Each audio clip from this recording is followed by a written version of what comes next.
Welcome to the Write Your Own Story podcast. I'm your host, Betsy Leonidas, and the founder of the Write Your Own Story company. Girl, I can tell you right now, you are definitely enough. Here we value service, sisterhood, connection, laughter, and that super genuine, keep it real, tell you like it is honesty. My hope is at the end of each episode, you realize you can do whatever it is you dream about and that you are not alone with what you struggle with. I'm hoping that you are snapping and clapping and hell yes in your way through each one of these episodes. So if this tracks with you, let's get started. I'm so glad you're here. Welcome everyone to the next episode of the Write Your Own Story podcast. I'm your host, Betsy Leonidas, and I am here with my best friend, Lauren Shteiwi. Oh my God, you guys, this is gonna be so much fun. Is that the word we're using? Yep, that's the word we're using. Okay. All right. Fun. Right. So fun. Right. So fun. Okay. Before Lauren and I explain just how we work, let me quickly get into what this is. This whole conversation is a really important one for women to have. It's all around getting comfortable with grief. Yep. Grief sucks. It's worse. Nobody wants to talk about it. Nobody wants to talk about it. And we're here to talk about it. Yep. And I'm so grateful that you're here because women need to hear this. Yep. And you're my ride or die. Yeah. Right? This is what we do. Life is messy. Life is messy. We're going to laugh through it. We're going to cry through it. I might cry. I don't know if I will. I might. Tissues to your right. Hey. Gotcha, girl. All good. I think when we were prepping for this episode, the number one promise that we really wanted to make was, Lauren, and we'll get into it, but Lauren has experienced grief. And if she can help one person today feel less alone and a little bit more sort of in their body, or if we can help one person feel comfortable with knowing how to help someone who's grieving, you have truly served. Yeah. And that's all you can do is pay forward how people have helped you. And to, we all are trying to turn around to those behind us and be like, hey, this sucked for me. Let me at least try and help you. Right. Okay. So that was serious. That was enough of that. That was a lot. That was a lot. So Lauren and I have been friends since we were 14. Yeah. So we're 29. So that's hard math. Right. Hard math. Hard math. 14-year-old. Yeah. I know. Right. 29 with a 14-year-old. That's a different episode. Use a hussy. Different episode. Just kidding. We're both 42. We literally, we've just never left each other's lives, and have been best friends since high school, college, marriage, kids, all of it. And truly, when I say ride or die, legit ride or die. So when Lauren and I will Snapchat each other, because that's where all of our dark thoughts go to each other. It's like when my kids were in preschool and they post a picture of your kid on preschool. If I was going 75 miles an hour on the highway, I was pulling over. I'm like, let me look at my child. I miss them. Or we will say, give me a minute. Yes. I need to read this and really respond to it. Literally. That's what I love about you. We give really heartfelt responses. Yeah, we do. We really we're good about that. I know. And I don't know about your kids, but if I'm mid conversation, I see a snap, I'm like, 1 second, Lauren snapped. And they're like, yep, got it. This needs all of your attention. This needs all of my attention. So Lauren and I, one thing that we're going to talk about grief, and it's going to be really heavy stuff. Lauren lost her husband and has also lost a brother and her father. Sorry, man. God, when you list it like that. I know. Why I got to list it? But here's the thing is we love dark humor. Love it. It is the only way, I've got my own stuff that I've been through in life. You have been my ride or die through all of the craziness that has happened in my life and all the loss that I have experienced. And I'm right next to you for yours. But literally, have to laugh. We laugh and we laugh really inappropriately. Yeah. So forewarning, there's going to be a lot of discussion about grief. So that might be hard to hear. And also you're just going to have to embrace our dark humor because we think we're real funny. We think we're really funny. And if you're not laughing, you're crying. That's how I approach life. Yep. And you're one of the few people that I can do those dark jokes with. And sometimes I'm out with other people and I hear myself say something about my dead husband and I see the reaction. I'm already laughing. I'm like, oh, geez. Whoops. That didn't hit. That didn't hit. It always lands here. I'm like, always lands. Waka waka. Dead husband. That's a good one. Hilarious. I'm dead inside. Samesies. Feels good. Oh my God. Hold on. My bracelet is making way too much noise. We're just going to take this damn thing off. Take it off.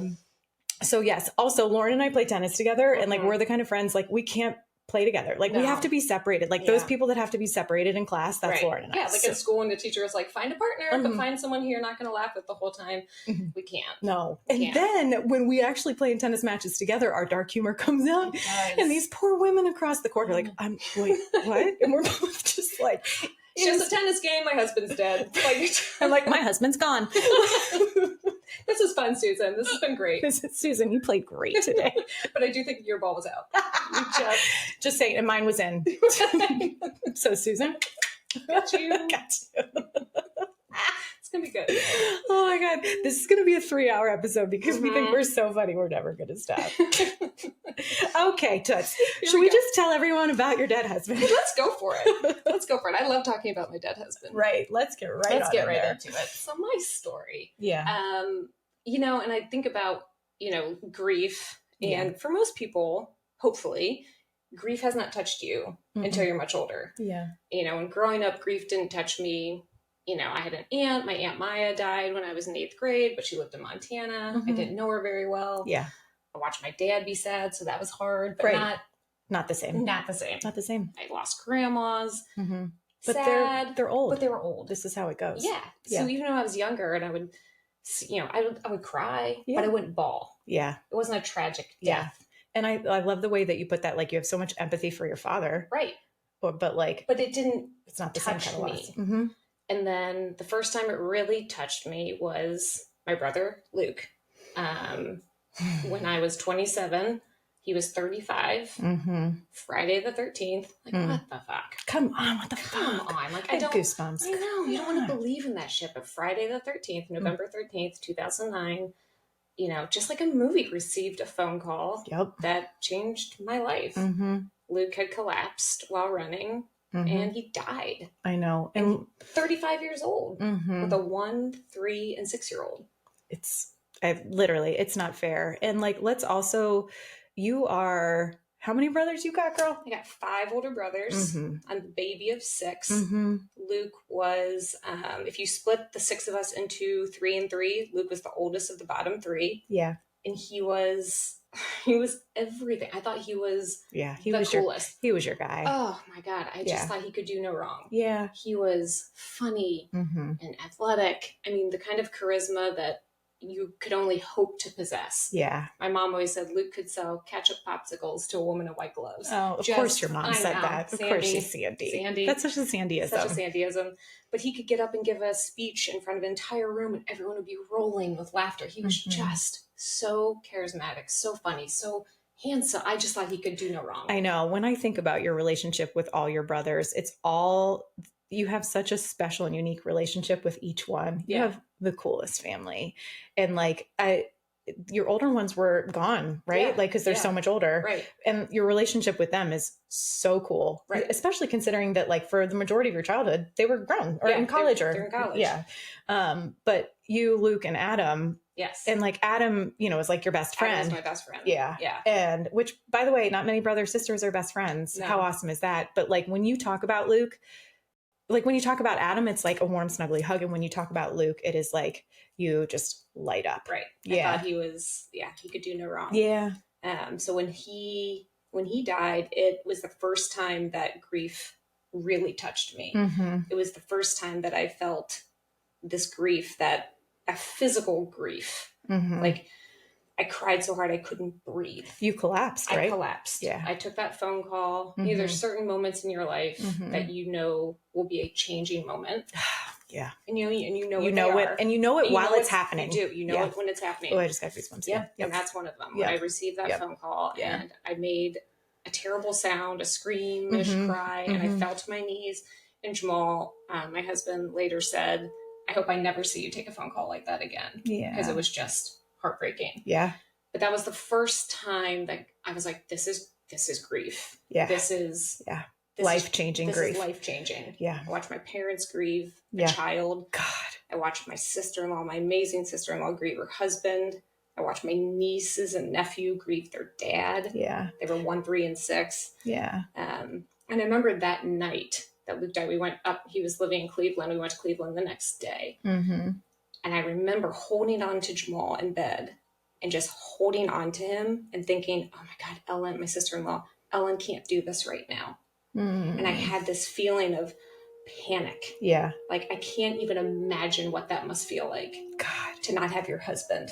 Yeah. To not, right? I and mean, Jesus, talk about foreshadowing. Right? God. And also, Luke, can you stop doing the fire, or like, there is a literal alarm going on right now. Yeah. We hear you, Luke. We hear you. We hear you. I know. I'm talking about it. You know what? Maybe it's Jamal, because we're not talking about Jamal. We're talking about Luke. He's like, can we skip past Luke? Right. This is supposed to be about me.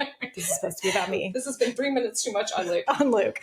No, but in Ohio, the first Wednesday of every month, they do the tornado festival. Tornado drill. Right. Yeah. So that's what's happening if you're hearing that. Right. If you're just tuning in, we are hearing a tornado siren in the background. And that is such the perfect dynamic between Jamal and Luke. Yes. Who's going to be first? Yep. Who's the most important, especially in your eyes? Yes, those two, the first time Jamal and Luke met, and I had been bragging about Jamal, and I'm like, you're going to think he's the best. He's a great soccer player. And Luke was a great soccer player. Jamal was an amazing soccer player. Literally. Amazing. Yeah. And so, but I would brag to Jamal about Luke. I'm like, oh my God, you're going to love him. He's so funny. He's so great. And I would tell Luke, you're going to love Jamal.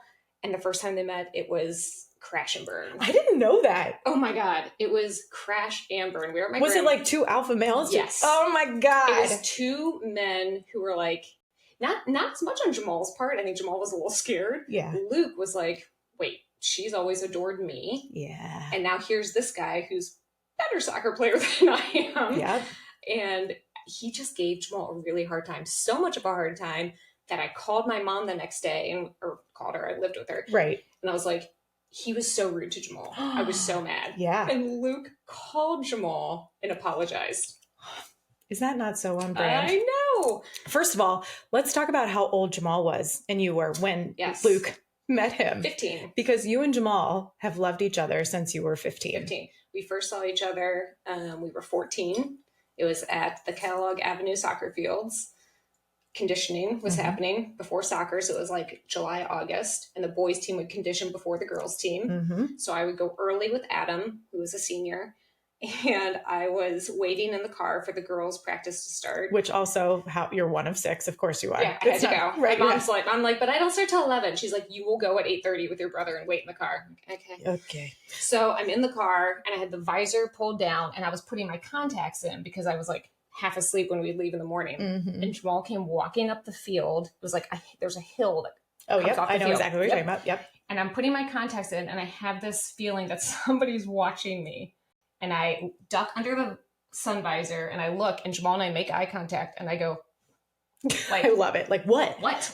What's your problem? And he was just like staring. He said later, he's like, I'd never seen anyone more beautiful. Oh, of course he said that. Know. Jesus Christ, Jamal. And he was like, God, I knew I was like, you were going to be mine. I've honestly, to this day, have never seen someone love someone. I know. Like Jamal. Well, I say that like been so vocal and so unapologetic and so like, some people get nervous to love someone. Nope. He was like, guess what? I love you. Yeah, I love you. I'm all in. I'm all in. And for an entire year, freshman year, he chased me. And I was like, no. Right. Freshman year of high school. 14 and 15 years old. And it wasn't until he was like, I think I like this girl and I don't know if she likes me. And I'm like, duh, it's me. Right. And he's like, I don't know if I should tell her. I'm like, I think she knows. And it wasn't me. Wait, are you guys having a live conversation or passing folded triangle notes back to each other? For your eyes only, pull the tab. This is a phone call. And I still have the notebook that I was doodling. I know those notebooks. And he tells me it's the goalie on our soccer team. Yep. Who I love, Sarah Petrie. Right. Love her. He's like, I think I like Sarah Petrie. And I is I'm sorry, what? It's not me. There goes the competitiveness. Yep. And then I was like, oh, shit, I do like him. And the minute that information was, I think I told Justin, our friend Justin, who told Jamal, and then never looked back. That was August 1997. We had our first kiss September 26th, 1997. And I didn't touch another man for 23 years. Yeah. Locked in, tunnel vision. Yeah. Loyal to the end. Yep. Ugh. Such a strong suit of mine. I mean, literally, there's no one more loyal than No. Lauren. Also, Lauren is a 45-year-old man. She will give you dates. Yes. She will back into parking spots. I will give you cardinal directions. You're going to go north on Main Street literally, for 3 miles. I don't know how we're still friends, because the way I speak to Suri when she tells me to go north, I do not speak that way to you. I start to say north. I'm like, find the Wendy's and take a right. Yeah. And I'm like, okay. I'm also like, wait, I forgot. Can you tell me again? One more time. Oh, you are punctual. You reference things in both years and days. I do. And you back into parking spots. And I will give you a movie quote to support it. Right. I know. With a 45-year-old You're a 45-year-old man. I've said it from the get-go. I'm like, did you just back into that spot? Because like, yes, it's easier to get out. What do you want? A quick exit? Where are we? Yes. Are we robbing a bank? Just tell me. I'll do it. If it's with you, I'll do it. I'm in. Yeah. I know. Sorry, side note, but that is my girl in a nutshell. I guess that's what it means to grow up with five brothers. I know. I really get along best with men born between 66 and 79. Which also, don't you feel like we're just going to jump all over the place. Yep. As a single person, like I was such a tomboy, like bowl cut to a significant age. Like I had a brother, just always friends with guys. And like, I mean, I love girls too, but like now as an adult, I didn't realize that there's sort of like, and especially as people are married, there's kind of a dynamic to that. Oh yeah. And I'm like, oh wait, okay, I get that now. I get it. But I was like, I'm trying to be weird. We're friends. Yeah. Like, yeah. Anyway, I don't know. Just one of the whole complicated pieces of the silly situation. Single in your 40s. That's neat. So fun. That's neat. Let me tell you about how neat that is. Yeah. Mm-hmm. 42. Okay. Mm-hmm. So you fell in love. September. You made out in September. And literally loyal till the end. So let's talk about just let's hear it. Let's hear it. So then anything you want to share. Okay. About like making out in Jamal's basement. Sorry, Jamana. Mom. Sorry, Mom. Yeah. No, things were great. We really had a great marriage. You know, hard times like everybody does, but as we've talked about before, the thing Jamal was so good about was repair. Yes. And anytime there were hard things, that man worked effortlessly, relentlessly to repair anything. I found a text the other day where we must have had some disagreement, and he texted me, "Are you okay?" And I said, "Yeah, I'm fine." Side note, men, if there's any men listening to this, when she says I'm fine, she's not. She ain't fine. She's not fine. No, she may. And he knew that. And he wrote back, "I don't want you fine. I want you good. I want you happy. What can I do? What can I do?" And that was Jamal in a nutshell. Right. But, so, things were good. Things were great. And October 2019, he felt a lump on his throat, and he came to me and he said, "What do you think this is?" And he's feeling his throat, and I felt it, and I said, "I don't know." Like, he'd had a cold, and I was like, "A lymph node?" Yeah. And he's like, "Yeah, probably." And looking back, I bet he Googled, because if you Google lump on your throat, lymphoma comes up. Shit. And so a couple weeks went by, and he said, "I'll just go to the doctor," which Jamal never did. No. Never would do. So stubborn. And he was like, "I'll just go get checked out." I'm like, "Okay, sure." Still, like, didn't think anything of it. Went to our primary care doctor, who said, "Yeah, why don't you go to the ENT, have him look at it." Goes to the ENT, who says, "Let's do a biopsy." This is end of October. Did they ever try like a Z-Pack to be like, maybe? They did. They put him on an antibiotic. I thought so. Right in the beginning. Yeah, be like, oh yeah, maybe it's your lymph nodes. Let's just see if that brings it down. I totally forgot about that. You're right. Tried that, did nothing. Right. So now we're at the end of October. Yeah. He does a needle biopsy where they take stuff out of this lump. Came back inconclusive, which even at the time, like now looking back, probably was a big sign. Yeah. But at the time, I was like, it still wasn't 100% indicative of a problem. Right. And for survival's sake, you also have 4 children. Yeah. You're like, I'm not going to go there until it's time to go there. No, I don't know. They did another biopsy. Yeah. And that's one of those moments that you remember. It was November 18th.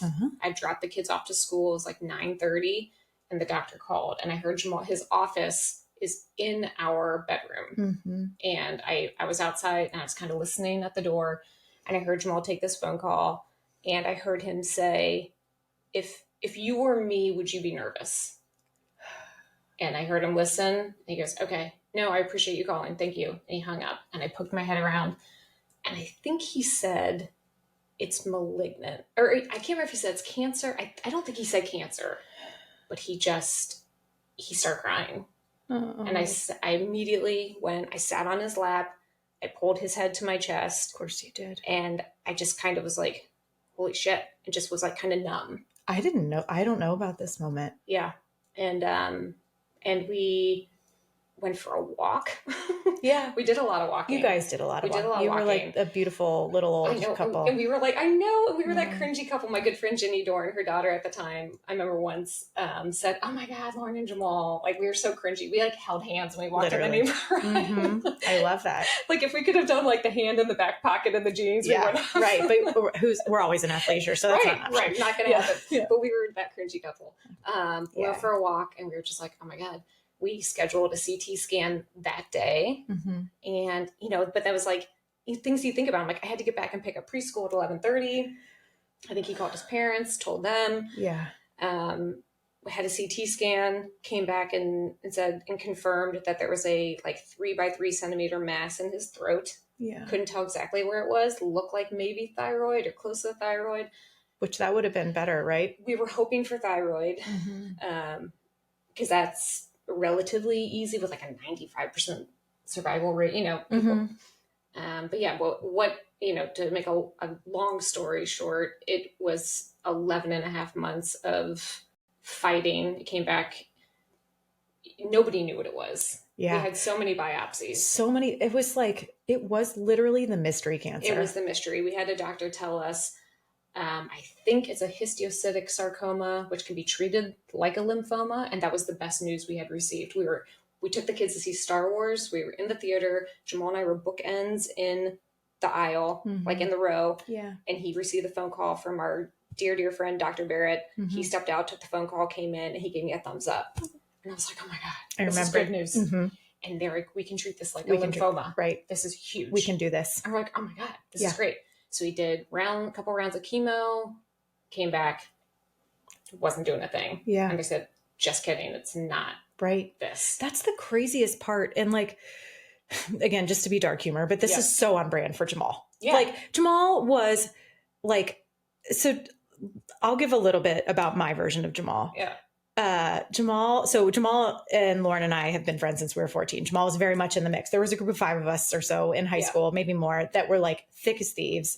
And Jamal is the tallest, stockiest, strongest. Like he literally at 14 looked like he was 35. Yes. Legit. I was went out to dinner when we were 16 and they gave him a wine menu. Like legitimately. I was like, oh my God, they just gave us a wine.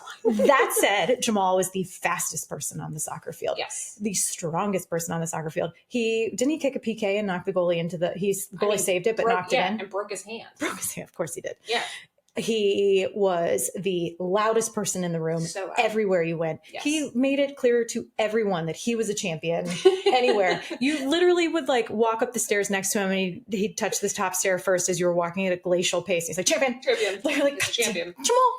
I'm a champion that can't be stopped. Champion that can't be stopped. His motto in life. And like I just feel like Jamal always beat to his own drum, was exceptional at everything, was a leader on the soccer field. He's the oldest of 4 in his family. Like, his soccer career was phenomenal. And then he had this amazing job where he's like trading oil futures. And we're all like, oil futures. No, totally cool. What does that mean? Right. Google oil futures. Still to this day, don't quite understand. Totally. I'm like, what is the future of a physical good that isn't a barrel? I'm pretty sure. Don't understand it. But regardless, like this man was truly like the champion of everything, truly unstoppable in everything. Also, at how old was he when he was diagnosed? 38, the healthiest, like worked out every day, ate clean. Yeah, that was a joke between us. He I can eat like a trash can. Literally. I can go, yes, you do. Yeah, I can eat like fast food. I can eat all the ice cream. Like I would be like scooping ice cream at night and he would look behind me. He's like, must be nice. Eat whatever you want. Right. Jamal could if he wanted to, he could have put on 20 pounds like that. Same Jamal. Right. Same. Yeah. He worked out. He ate really well. Mm-hmm. And that's one of those shitty things about life. It doesn't matter. Sometimes it doesn't matter. You can do the best you can do. And sometimes it just doesn't matter. Right. It just doesn't matter. To that point, though, Jamal also lived life to the absolute fullest. And I pause and explain Jamal from my perspective for a second, because for him to have this mystery cancer is so on brand. Like Jamal just never did anything, Didn't do anything regular. No, that's a very good point. I've thought about that a lot. Like if he wasn't going to get just your run of the mill lymphoma. Like a casual cancer. Nope. He was going to get something that everyone's like, we have no idea what this is. And like, we literally cannot find a case study. No, not a single case study that shows how to treat this. No. And like, I mean, they consulted how many doctors across the country? We sent it everywhere. And everybody came back. All the pathologists came back with the same thing. Kind of a, I think you're doing the right thing. Can we not be, Yeah. Can we not give me a, like the high pitch? Let's not get to that octave. Let's bring it back down. Bring it back down, with please. An action plan. Yes. Nobody had an action plan. Yeah. So it was, there was no moment. We maybe had a brief respite between, he had surgery in April, a radical neck dissection where they removed so many things. Literally. Jugular veins. As much of the tumor as they could. And that's when they found out, when they went in for the surgery, that the tumor was sitting on his carotid artery. Yeah. And so they said, we did the best we could, but we know we left cancer in there. Yeah. That's what they told me. And like, that was a hell of a surgery. Like they had to section his back, right? They basically filleted his lats. Yeah. And took that muscle and attached it to his neck. Yeah. And like, I mean, just to even go through that, like if anyone was going to fight a rare. Yeah. Yeah. And that's why, I look back on it and I'm like, how did I not know that this man was dying? Yeah. How did I not know? You guys never went there, right? We never know. Yeah. And even, fast forward, so he has a surgery. Right. Sorry. We try to go on vacation. And this is during COVID, mind you. Yeah. This is during COVID when everything was shut down and we were going to try to go on vacation. We went to Amelia Island in Florida with Eric and Jemana, his sister and his brother-in-law, who's his absolute best friend. Truly. And he tried so hard to enjoy that vacation, but he just felt terrible. Right. Like eye drooping. His eye drooped halfway through the vacation. And we're like, shit, did he have a stroke? Right. Didn't know what was going on. We get back from vacation and had the first PET scan after his surgery. And that tumor was all the way back. I mean, all the way back. All the way. They removed half of his lat, carotid artery, like everything you can think of. Yep. And it's all the way back. All the way back. How much amount of time was that? So the surgery was April 21st, the day before Will's 11th birthday.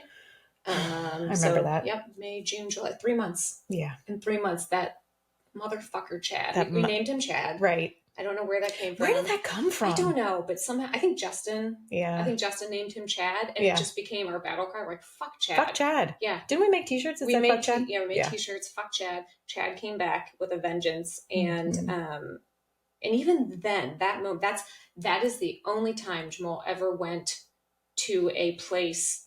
We never talked about the future. We never talked about, here's my wishes. We never talked about any of that. It just was not an option. Right. But when he found out that he talked to Dr. Barrett, I remember him being on the phone and he shook his head at me no. And my heart just dropped. And he hung up the phone and he said, and he was tearing up. He goes, I would want you to be happy. And I was like, what are you talking about? And he's like, it's back. It's all back. And I just looked at him and I was like, stop, don't say that. Right. And he was like, okay. Yeah. But I hold on to that because I know he wants me to be happy. I know that. Yes. But that's the only time we ever talked about it. Yeah.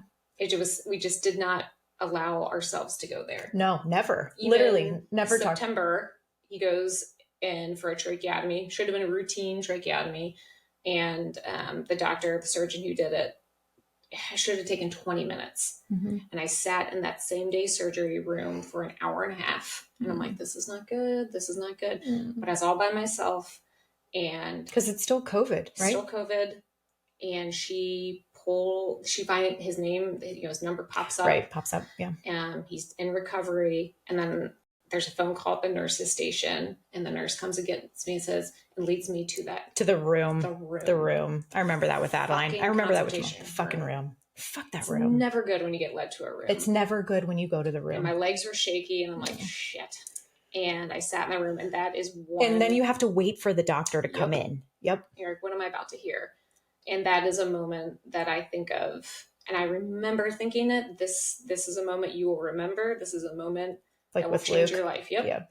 And it felt like I was above myself. And this doctor said, we have done everything we can. This is not curable. This is going to kill him. And she was our age. Right. And she had young kids. And I know that was a hard message for her to deliver. Yes. But I hated her. Hated her, right? And she probably knew. She knew that was going to be hard. That's part of her job. Yep. Is to be hated because she has to deliver bad news. Yep. And I said, and I remember just looking at the ground, feeling like an out-of-body experience. Yeah. And she said, if I were Jamal, I would want to spend my last couple months with my kids. And I don't even know what I said, but it was more of like it was basically like, thanks for your opinion, but fuck off. Yeah. Fuck you. And we ended that conversation, and I immediately went to go find Jamal in recovery. And I walk in, by the time I got there, she was already there. And she was telling Jamal the same thing she just told me. And Jamal's sitting there, and I can see he's mad. And he can't talk. Right. Because he's traked at this point, he's traked. And he's furiously typing and showing her his phone. And I mean, he literally, he told her to go fuck herself. Right. I remember That's very on brand for Jamal. So on brand. Yeah. And I remember she leaned forward and read his phone, and she goes, oh, okay. She goes, I'm not giving up on you. And okay, well, I know you're angry. And he was like, fuck you. Yeah. Right. Oh, you know what she said? She wanted to do palliative care. Palliative care. He said, fuck palliative care. I remember that verbatim. Yep. I remember that. Actually, you screened, like, I remember I have screenshots of that, and then Jamal and I texting back, just being like, fuck it. No, not an option. Not an option. You're not throwing in the towel. No. And so, and she was right. She was right. He had 2 months at that point. Literally 2 months from the day. She, as a mom, is trying to be like, I'm giving you the reels. I'm doing my very best to prepare you for what's happening. This is your choice for how you're going to do it with your family. And you know what? I did. I never obviously told him this, but I did in the hospital after that day. I remember Googling how to talk to kids. And that's the only time I kind of let myself go there. I'm like, okay, because we hadn't really told that. We had told them that their dad had bad cells. Right. We didn't want to use the cancer word because nobody really knew like how it was going to end up. And I didn't want them to Google. Right. I didn't want them to Google. And Will was 11 and he was at an age where he could Google. Yeah. He was the oldest. Yeah. Right? And I just didn't want that. So we just kept saying everything but the cancer word. He has bad cells and we're doing everything. He's going to lose his hair. He's going to take gross medicine, but we're getting rid of those bad cells so it doesn't spread. Yeah. Perfect. That's all we said. Yeah. And that's, if someone's going through grief, there is no right answer. True. I don't know. Some people will want to sit down and be like, here's exactly what it is. Here's the treatment plan. Yeah. That's what worked for us. Totally. And I don't know if that's right or wrong, but I think what works for you is what's right. Yeah. Yeah. I think you did great. Will has said to me before, he's like, yeah, remember, he's like, when Dad got sick in March, and I'm like, oh, wow, that's your, that, he'd been sick for months. Right. But Will perceived it as he was sick March until he was gone. Yeah. So yeah, the doctor told me that in September, and the last 2 months were, and she was right. He had 2 months from that point. Yeah. But we fought. I mean, there's no other way he would have gone out. Without an absolute knockdown fight. No. Two things I remember from being on, well, I remember everything, but like two things that stand out that I want to share from the other side, from, outside perspective, is you guys never talked about the end. No. There was only one telling moment between those of us who were like in the circle supporting you. He had written down every password. Yeah. I was like, because I never thought he accepted it at all. No. And I really don't think he did, but that was the one, because if anything above his fight was always to take care of you. 100%. So he wrote down every password. And I forget the second thing, but he was absolutely fuck palliative care. Nope. I'm not doing it. Not an option. Not an option until the very, very, I know what the second thing was. I remember when after Jamal had passed, you got COVID, knocked yourself out in the shower, getting too hot, had stitches across your eye. Hello? Can we talk about that for a second? You're like, can we just be like dark humor? You're like trying to bury your dead husband. Yeah. You're like, I'm going to pass out in the shower and bleed. Right. What? What's your problem? I mean, when I showed up in the hospital and I remember the picture from Juju's bed. You were like a heavyweight champion. I mean, bruised. Black eye. Yeah. And And the guy working the ER is like, what happened to you? And I was like, oh, geez, where? I was like, how much time do you have? My husband's dead. And I remember he was like, he's like, date of birth, name, and he goes, marital status. I go, fuck. I go, widow? And he looked at me and I was like, well, there was that. Fresh as a daisy, hot off the press. Daisy. Yeah, hot off the press. Just buried him.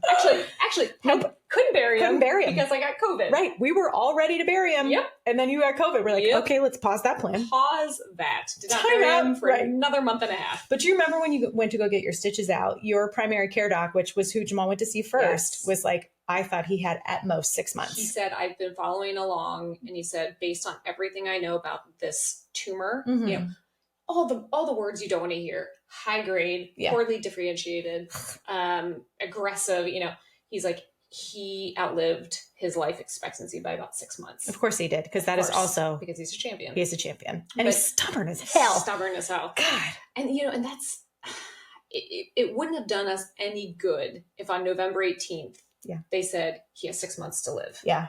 Yeah. That would not have done us any good. Yeah. You know, like we needed to know he was fighting until the very end. Yeah. And that's what he did. I mean, they had to they had to give him medicine. They had to sedate him. Mm-hmm. That's the word. Sedate. Yep. They had to sedate him because he was throwing punches at the nurses. Of course he was. Yes. He's like, nope. No. Nope. No.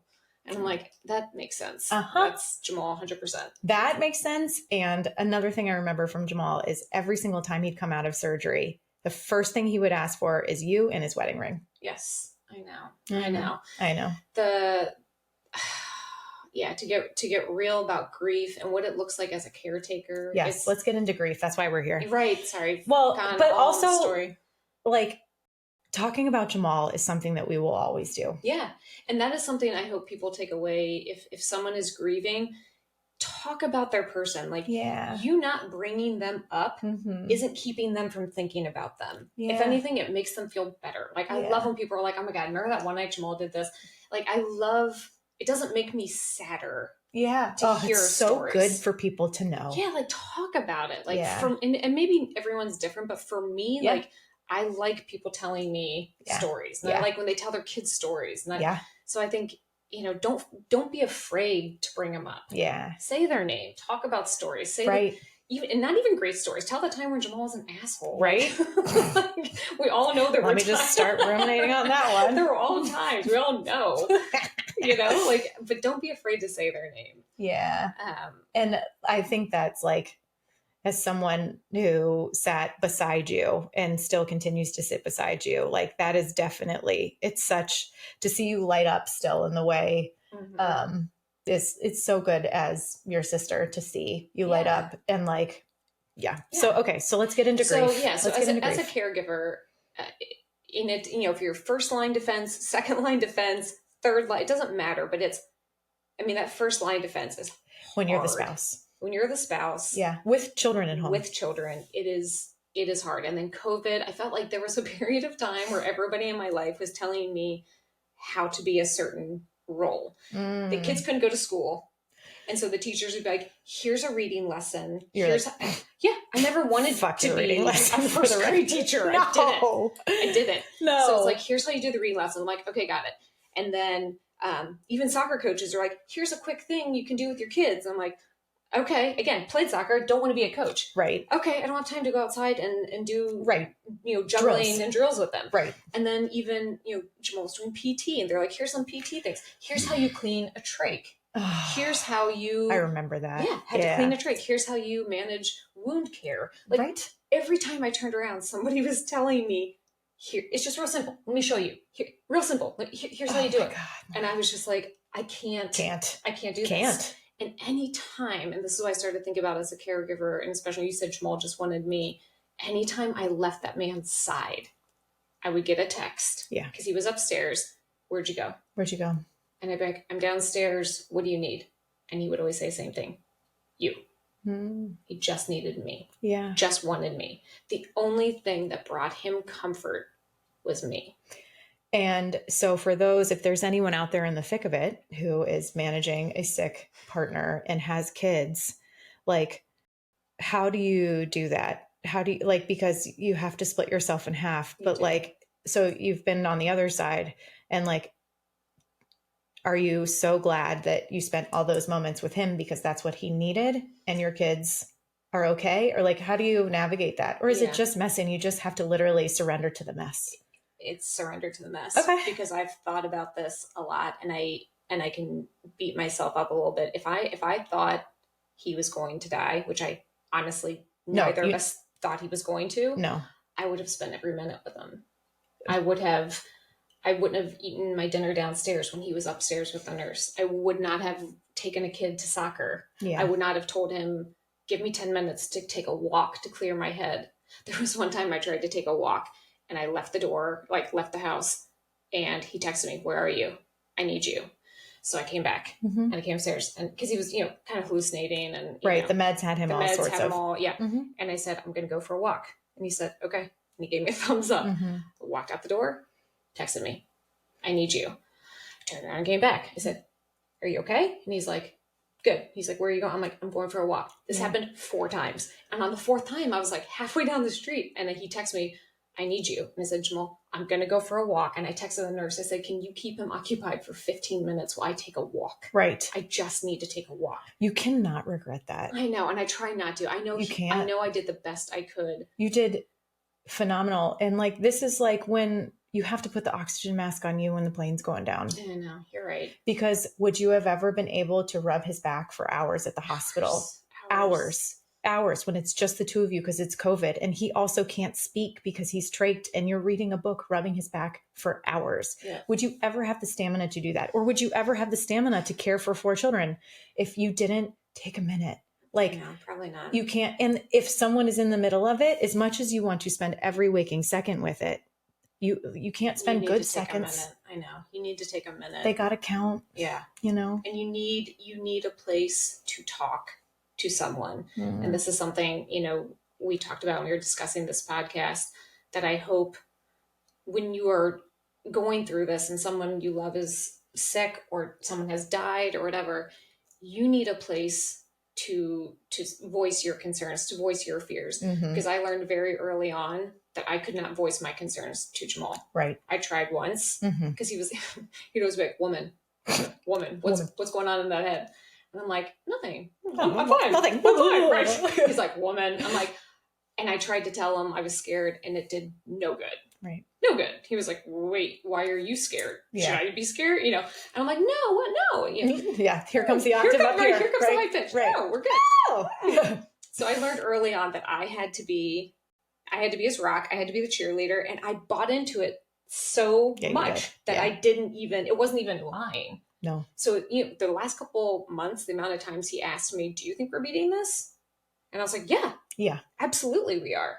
Yes, you are beating this. And I just kept saying, just a rough day, one step closer to recovery. Yeah. Just keep going. Yeah. Keep going. Keep going. And that's another thing I always tell people if they're going through something, you need a saying, you need a quote, you need something to hold on to. A mantra. Yep. You need a mantra. Mine was the Winston Churchill quote, if you're going through hell, keep going. Keep going. And you got me a bracelet that said, keep going. And I wrote a poem called Keep Going. It just is, that was my thing. Put your head down. This is hard, but it's just a blip on the radar. Right. That's what I kept thinking. This, you guys will look back on this and you all have made it past. Yeah. But yeah, keep going. Just keep going. I love, so it's like, you have to if you are in the midst of it, you have to take care of yourself and give yourself grace, because there's no clean way to do this. No. This is as messy as life gets. Yep. And you are never going to feel like you're doing anything quite right. Right. No. And that probably means you're doing it right. Yeah. Yeah. You're probably right. You're in it. Yep. And you're doing it. And that's the best you can do, which is pretty amazing. It was remarkable to watch the strength. And no one asks for strength. No one asked to be resilient. No one asked to be strong, but here you are. Right. And you rose to the occasion. And that is something I think about a lot too. People always tell you you're strong. And I almost resented it a little bit in the beginning because I'm like, I didn't have a choice. Right. I didn't have a choice. Right. But it was, I went to therapy for a little bit, for about 6 months after he died. And it was who you go to our therapist. And she was the one who was really good about saying, because I told her once, I was like, it's kind of annoying. Like, I don't have a choice. Right. I'm everyone's like, you're so strong. I'm like, I didn't ask for this. I didn't ask for it. Yeah. But she was like, but you do have a choice. You could stay in bed, pull the covers over your head, and shut down from the world. You literally could have. You could. Because we've known people who've done that. Yeah. And and I don't even judge them. Right. Like, but you do have a choice. You do have a choice. And I have to remind myself of that and try to give myself a pat on the back for that. Yeah. For working out, for going out with friends. And, living a life. Trying to live a life. Yeah. And that is when I think about, when you're in grief and how do you, or even, so say your person has died and you're like, now what? Now what? Okay. So yes. Okay. To pause real quick. So if you were in the thick of it, care for yourself. Yep. Give yourself as much grace as you possibly can. Find an outlet with friends. Yes. You need a place. If you can't be vulnerable and honest with the person who is sick. Right. Because they can't hear it. Correct. Because they can't hear it. You need a place to voice those concerns. Yeah. Yeah, definitely. And that is where, my friends, you and my group in my neighborhood were just invaluable. They gave me a place to say, I'm terrified. Yeah. Jamal was checking my texts. Yes, he was. That's for Snapchatting the picture, right? Yes. We are not paid advertisers for Snapchat. But people give Snapchat a bad rep. Yeah. But. Right. Also, don't do some dumb stuff on Snapchat. Guys, don't send pictures that they can now screenshot and use against you. Right. Side note. Kids or adults. Right. Literally. Neither here nor there. Nope. We're going to stick to the clean version. Yep. But Snapchat saved my life. Yeah. Because it gave me, because Jamal was checking my text. Yes, he was. Because he wanted to know where my mind, I want to know where your mind is. Right. Because he's always checking on you. Always checking. You want to make sure I was okay. So I'd be like, I'm good. And then I would send my friends a snap where I'm like, I'm terrified. I'm not good.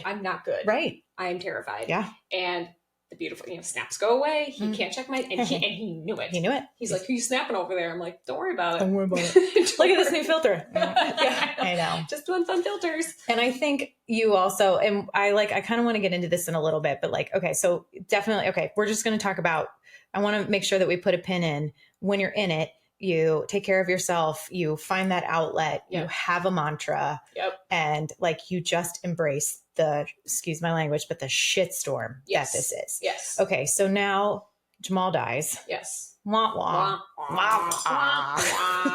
Jamal, why you gotta be like that? Fine.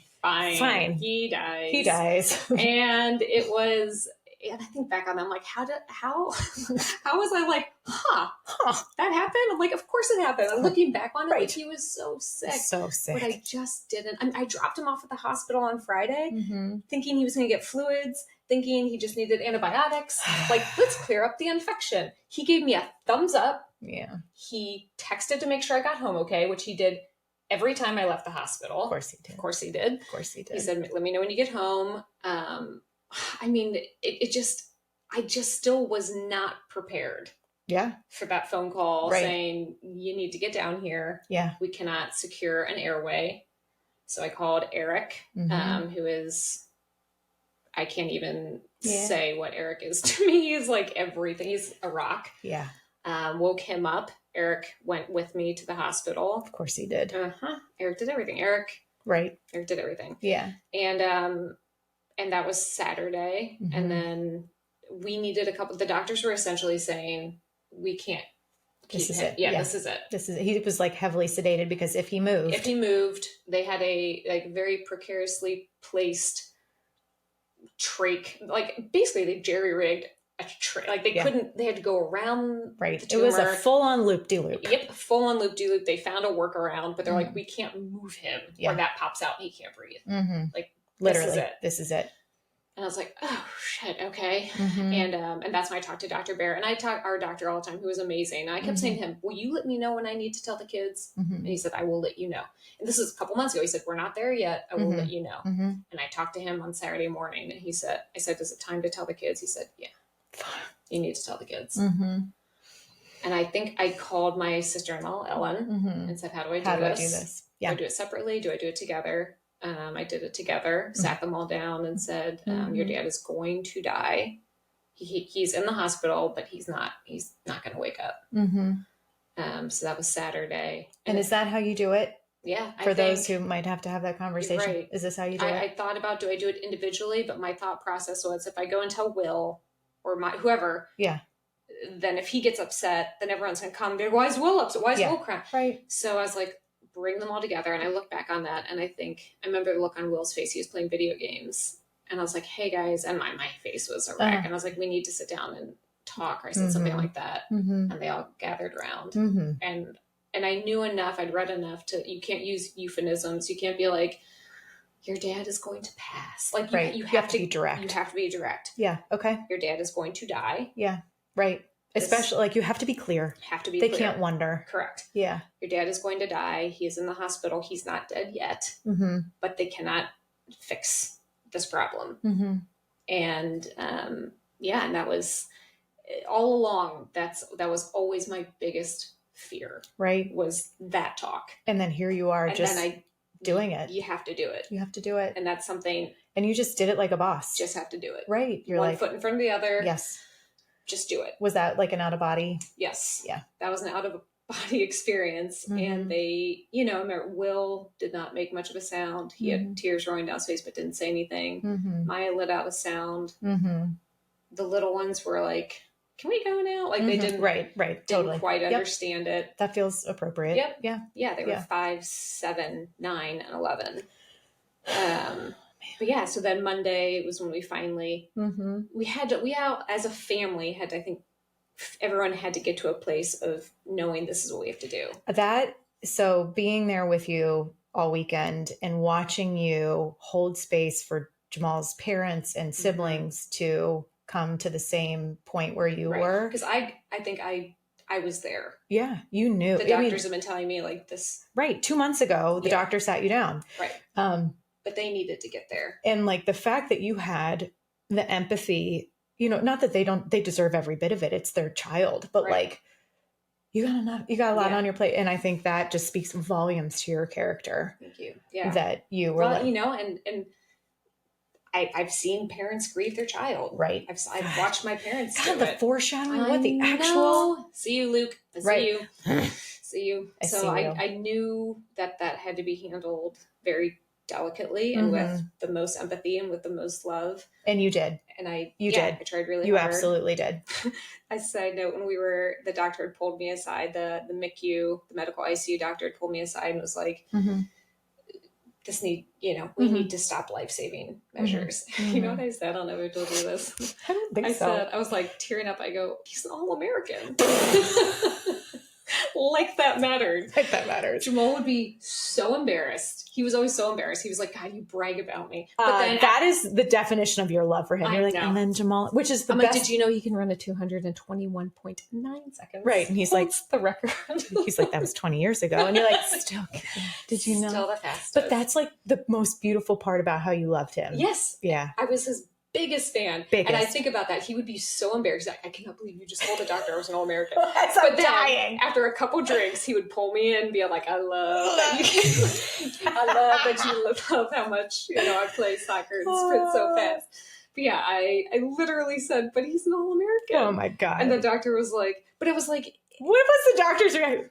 Yeah, he was like, I know, it doesn't make sense. I'm like, it doesn't make sense. Oh my God, it doesn't. It doesn't make sense. None of it made sense. But it was like, to me, if I can just tell people, and even when I was saying goodbye to him with Dr. Barrett, and I'm holding his hand, and, we had not turned off machines yet, but it was just like, everyone's taking a minute. And I told Dr. Barrett, I said, like, this man, I mean, probably once a week, Jamal, I'd catch him looking at me, and I'd look up at him, and he'd go, whew, I don't know what I did in a previous life, but I must have done it well to deserve you. 23 years, and he would still look at me and say that. And I told Dr. Barrett that story. And like if I could just tell you how much he loves me. Right. And how much he should still be here. Yeah. Like you can save him. Right. Can I will him back? Yes. I know. Yes. But I just needed them to know that. Like this is an all-American athlete who loved me. Like who loves me so much. Like this can't be happening. This can't be happening. Can't be happening. But yeah, so yeah, Monday comes, November 9th, he dies. And that is a moment too, that I think if you're in the moment of grief, it's a real out of body experience. And this is where, as a spouse, the identity crisis comes in. Yeah. At 221, I was married. At 222, he stopped breathing, and technically I'm a widow. A widow. Yeah. There's no grace period. No. And even, you know, watching like you and watching people go through divorce, there is a period of, do we work on this? Do we separate and try? There was none. There's no grace period. It's so traumatic. Yeah. It's so traumatic. 1 minute you're married. The next minute they stop breathing and you're a widow. You're a widow. But you don't feel like, I felt married for a very long time. Yeah. And you talk about Jamal with his ring. Like, Jamal loved his ring. Like, he needed me. He needed his ring. I felt the same way. I couldn't take that ring off. I remember. Because I still felt married. Yeah. It took me 14 months to take the ring off. Yeah. And like, that's such a great example to people. You can take it off the next day because maybe it makes you sad, or you can take it off in 14 months. Everybody's going to have their different reasoning. Yes. For me, it was a feeling. Yeah. Of feeling married or not. Yeah. Yeah. And it took me 14 months to finally be like, okay, I'm not married. Not married anymore. Yeah. Yeah. And my kids noticed. And I told them, I said, look, I'm not married and I'm going to take this off and save it. Yeah. But there's no timeline. There's no time. Everyone's going to do what feels right for them. Yeah. Okay. So if you're sitting down with someone who has just lost someone and like, I mean, you're out of your body, right? Like, how do you proceed? How do you proceed? How do you survive? Like, grief is, you know, I mean, it's a bit of a life sentence, right? Like it ebbs and flows, like that kind of stuff never goes away. But like how, like, you know, how do you keep going? Like what, and not even the like cheesy, like you just keep going. Like, let's get real. How the action steps. What action steps do you have for those whose husbands just died? Right. Step one. Step one. Everybody grab your notepad and pen. Step one. Don't have your husband die. We're so dark and twisty about sex. Here we go. Everyone paying attention? Get your notebooks out. Everybody get your favorite pen out. New markers. Oh, step one. You know, there's drinking that was involved. Yep. And that's... I love your honesty. Yeah, there was a lot of drinking. And I noticed early on, though, that drinking alone was not the answer. Yeah, yeah. You start off, you're like, woo, this feels great. Right. I'm not broken. And then the kids go to bed and you're a sobbing mess on the floor. Right. Yep. And I'm like, this isn't great.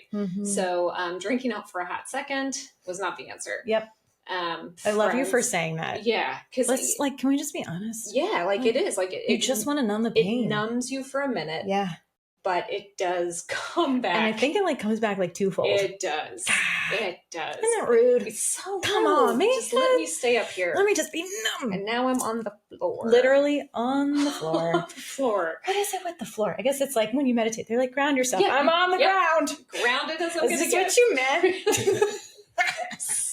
Sobbing. Yep. Fake eyelashes on the floor. We're in it. Okay. But friends were... I mean, I would not have been, I mean, I don't want to be like, I wouldn't have survived. I would have. You're going to. Right. That is the thing about grief. You feel like it will kill you. It doesn't. Yeah. It feels like it should. And I'm sure sometimes, I hate to be super dark, you wish it did. You did. And there was one instance early on, a week is when I had my stitches and COVID, and I had to be quarantined by myself. From your children. From my children. In the bedroom in the bedroom where Jamal had lived for 2 months. I didn't even want to be in that room. Because you had slept with the girls because I was sleeping with the girls. Yeah. And all of a sudden I was in that room. Right. And it got dark. Oh, I remember that. I remember that. Got real hard. And I was probably snapping or texting with my friends. And I made a comment that I know I can live without him. I just don't know if I want to. Yeah. That's so honest. And my friend Kelly called me and she was crying. And she was like, you're scaring me. And I was like, I'm not going to do anything. Right. I'm not. It's just not. Right. I just wouldn't. You just wouldn't. But man, it sounds easier. Yeah. I understand for the first time in my life, I understood that escape. And that was a week after he died. And I remember feeling that not with as much intensity, but probably 6 to 8 months after he died. I remember having this moment of being like, I am so fucking tired of this, of not feeling like myself. It's like when life, you didn't, like, this is not the story you wrote. No. Not to be like cheesy, but like, this is not how you thought it was going to No. go. And like, you didn't ask for any of this. And No. it's just like, you can't help but be like, this is so fucking unfair. I'm exhausted. Yes. I'm, yes, crying for an hour physically exhausts you, but there is something emotionally exhausting about not being yourself for so long. And I'm like, I haven't been myself since November 17th, right, 2019. It's been, because for that entire year he fought, I was not myself. And now he's been gone. And I'm finally now getting to a point where I'm like, I'm feeling like myself again, Yes, I see it. Yeah. I do. And there was a point like your hair falls out. Like my hair was thin. Like I put my hair in a ponytail. I'm like, wow, that's a wisp. With 2 strands. Just going to braid these 3 strands of hair. Just put a little spray on that. Yep. Yeah. I remember texting my brother Scott, who's a doctor. And I was like, right. What? He was like, grief. Right. Probably about 6 months after a big stressor, your hair, your hormones, everything was out of whack. You literally don't look like yourself. You don't feel like yourself. Right. And that's okay. That's normal. Okay. If you're in that zone, like, I'm sorry. That sucks. It's literally the worst. Also, look at my super hot, gorgeous friend right now. And like, your hair comes back. Also, you were hot with 3 strands of hair. So like, let's just go there. But like, seriously, like, thanks. But I do remember when you were locked in that room and there was also like Dr. Barrett, who is in sainthood. There was a room in your house where he would come and you would have tough conversations. One of the things I remember that you did to sort of reset your energy, for lack of a better word, is you redecorated. Yes. You got a new mattress. Yep. You rearranged your bedroom. Yep. We worked on his office. Yep.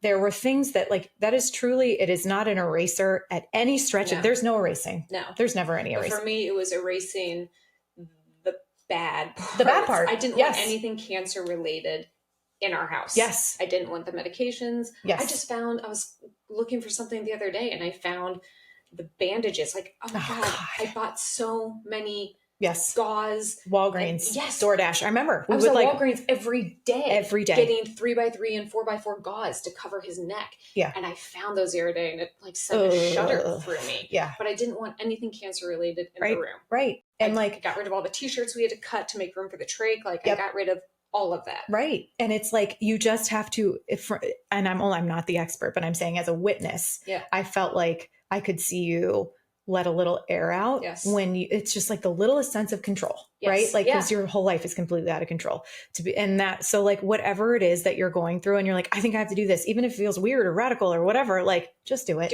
whatever try it. Right. If it helps, awesome. Right. And change your routine. I thought about that, when my dad died in the summer and my mom was like, your dad and I would always watch TV and I told her, I was like, Mom, Jamal and I would always watch TV. We'd put the kids to bed and we would watch TV, sit on the couch. We had to be touching. If we were like 6 inches apart, not touching, he would look at me. He's like, What's wrong? What's wrong? What's wrong? Are we going to fight? Yeah, I know. And he's like, why aren't you touching me? Oh my God, he's the woman. I know. We always used to say he was the woman. And then he would massage my feet. And that was our routine. Yeah. But when he died, I'm like, I can't sit down there and watch TV. Nope. You got me a TV. In my room, which I still have. Yeah. We never had a TV in our room. Right. We now have a TV in the room, and that room has become my sanctuary. Yeah. Yeah. So it went from being this place where Jamal was sick and dying to now my sanctuary. But I painted it. I have new beds. I have new furniture. I just made it mine. Right. And I think that helped a lot. I do too. And like, that is even though it took you 14 months to take your ring off, to feel like you're different, like, you just got to do whatever feels right to survive. And whatever that means, just give it a go. And I thought, like, when I got divorced and like, that life that I knew it was dead and all, like, everything in this house that we had built together, I redecorated the whole thing too. I was like, it was like, the sadness was suffocating. Right. And like, you gotta do what you gotta do. But if you're in it, maybe try making yourself a sanctuary. Yes. Try it. Right. The identity crisis with any change is real. Right. And it does not compare, but just to say, like, if you are in a crisis, change it up. Give it a wiggle. Why not? Why not a wiggle? Get a new mattress. What would Sandy say? Tell Sandy. She put on her art vest. This is Lauren's mom. Yes. Woman who raised 6 children and then was a preschool teacher for 25 years. Also in sainthood. Yes. God, she's amazing. Okay. So we know that you need to lean on your friends. Yes. You need to give yourself a sanctuary. You need to lay on the floor. Yes. Like lay on the floor and be sad. Yep. Like whatever that version is. Right. We know that alcohol is not the answer. Right. And like, no judgment if you go there for a minute, but just know, like, you gotta watch yourself. It's gonna rebound. Yeah. It's gonna rebound in Twofold. a way that, doesn't feel great. You need to, I remember my friend Jenny calling me one day and being like, maybe you should shower. Oh yeah, you should shower. Because I made, again, a comment where I was like, it doesn't matter. It doesn't matter. It doesn't matter. Right. And like, you love to look beautiful. I do. Yeah. As do we all. It's part of our feminine nature. And it was like day 4 and I'm like, doesn't matter. What's the point? Yeah. No one's seeing me. Mm-mm. No one's touching me. Nope. Doesn't matter. Doesn't matter. And Jenny called me. She's like, maybe shower, put some makeup on, get dressed. And I was like, fine. But I did it. And I'm she was right. She was right. Yeah. She's right. a great friend. So you need those friends who are like, I hear you. I see you. I know this is incredibly sad, but here's shower. Here's what we're going to do. Yeah. And I tried really hard to go out when I could. Yeah. You know? Right. And like laugh and be with friends. Like I needed to be surrounded by people. And I still feel that way. Yeah. You know, my friends will make jokes like, oh my God, I can't believe you can go out 2 nights in a row on the weekend. I'm like, it's out of necessity. It's truly out of necessity. Yeah. You have to break out of the mold of what you're currently existing in. Yep. And I think we talk about this a lot together, that there is your circle of safety. Yep. Because sometimes when you've had true tragedy in your life and something like really catastrophic or something really unbelievable, everyone is doing their best. But when you share what's going on because they ask out of genuine love and concern, you see that look on you see face. the look. And like, then you find yourself comforting them. And, and then the anxiety that comes after realizing that you've made someone uncomfortable. Right. It's just a lot. So like, I think you and I talk a lot about like staying in your circle of trust, right? So that you can be like, my husband's dead, like cha-cha-cha. Make a joke. But everyone's like, oh, geez. Right. Lauren's here again. You're like on the table. You're like, remember that one time Smart died? Like, the amount of Valentine's jokes I've made already. I'm like, happy ever after. Isn't that a fucking dream? Right. Ever after. Bullshit. Bullshit. Right. And like, you just need that circle that has watched you through it to know, and like to just embrace, like, if dark humor is your thing, to be that way. And I think that like, so, the people pleasing's got to go. It's got to go. Yeah. It's got to go. Yeah, we talk about that when people, this happened the other day. I was playing tennis and someone came up to me and she was like, your last name, do you know Jennifer Shteiwi? And I was like, I do, yeah. She's my sister-in-law. And I said, I was married to her brother. And then I was like, shit, now it sounds like so you're divorced. Yeah. And you're like, but that's not your story. Right. You want to correct that. So I was like, I was married to her brother. He actually died 3 years ago. And she's like, oh my God. Yeah. So and now it's this awkward. Right. You're like, I'm fine. I'm fine though. And then I'm like, I'm literally tossing my serve in my singles match thinking about this. I'm like, fuck, why did I share that? But it just, these are the things that happen. And, right. They're facts. They're facts. And there's no way there's no script for it. No. But the look on people's faces, and then you do have to be like, I know. That's what I used to say, it's fine. And then I'm like, actually, it's not It's not fine. It's actually terrible None of and this is tragic. fine. Yeah. And so when people look at me and I'm like, yeah, my husband passed away. And they say, oh my God. I'm like, yeah, it's awful. It's terrible. But we're doing here. It. Yep. And we're doing it. We're doing it. That's perfect. Yeah. One of the things that I always have looked up to you for is your honesty. There's the way you raise your children. It's the way you handle your friendships. Like, if there is something that needs to be said, you say it. Yeah. Always. And with your kids, you were so open. Yeah. And so on. Yeah. And it has been such a gift to watch as someone also raising kids. And as your friend, it's like, what a gift to say to people, to be like, yeah, this is my life. Like, yeah, that sucked. Yeah. But like, I'm going to keep going, because then it gives people the permission to also be honest about whatever it is they're going through, to be like, yeah, this does suck. And that's why I tried to be that for people who are grieving. You know, people have come to me and said, oh my God, I talked to a friend last night who has a family member who's going through a cancer, diagnosis. And I try to be really honest and really, I don't know, when people are like, oh my God, I'm so sorry. Like, and I know people feel that. They do when they hear it. And to say you're sorry is a very nice thing to say. Because they really mean it. They mean it. But I say more like, oh, fuck. Right. That sucks. Yeah. And then you can be like, I'm sorry. Yeah, I'm sorry you're going through this because right. it's awful. Yeah. But I don't know, like there has to be a level of true empathy and caring and listening to someone. Listening's hard. It's an active skill. It takes forever practice. It takes a lot of practice, but I love it. I love You're great at it. And I feel like if anything, you know, you talk about what to say, what not to say to people. One of the things when people say everything happens for a reason, I hate that. Right. Bullshit. My 38-year-old husband and my 35-year-old brother did not die for a reason. Right. Sometimes shitty things happen. Right.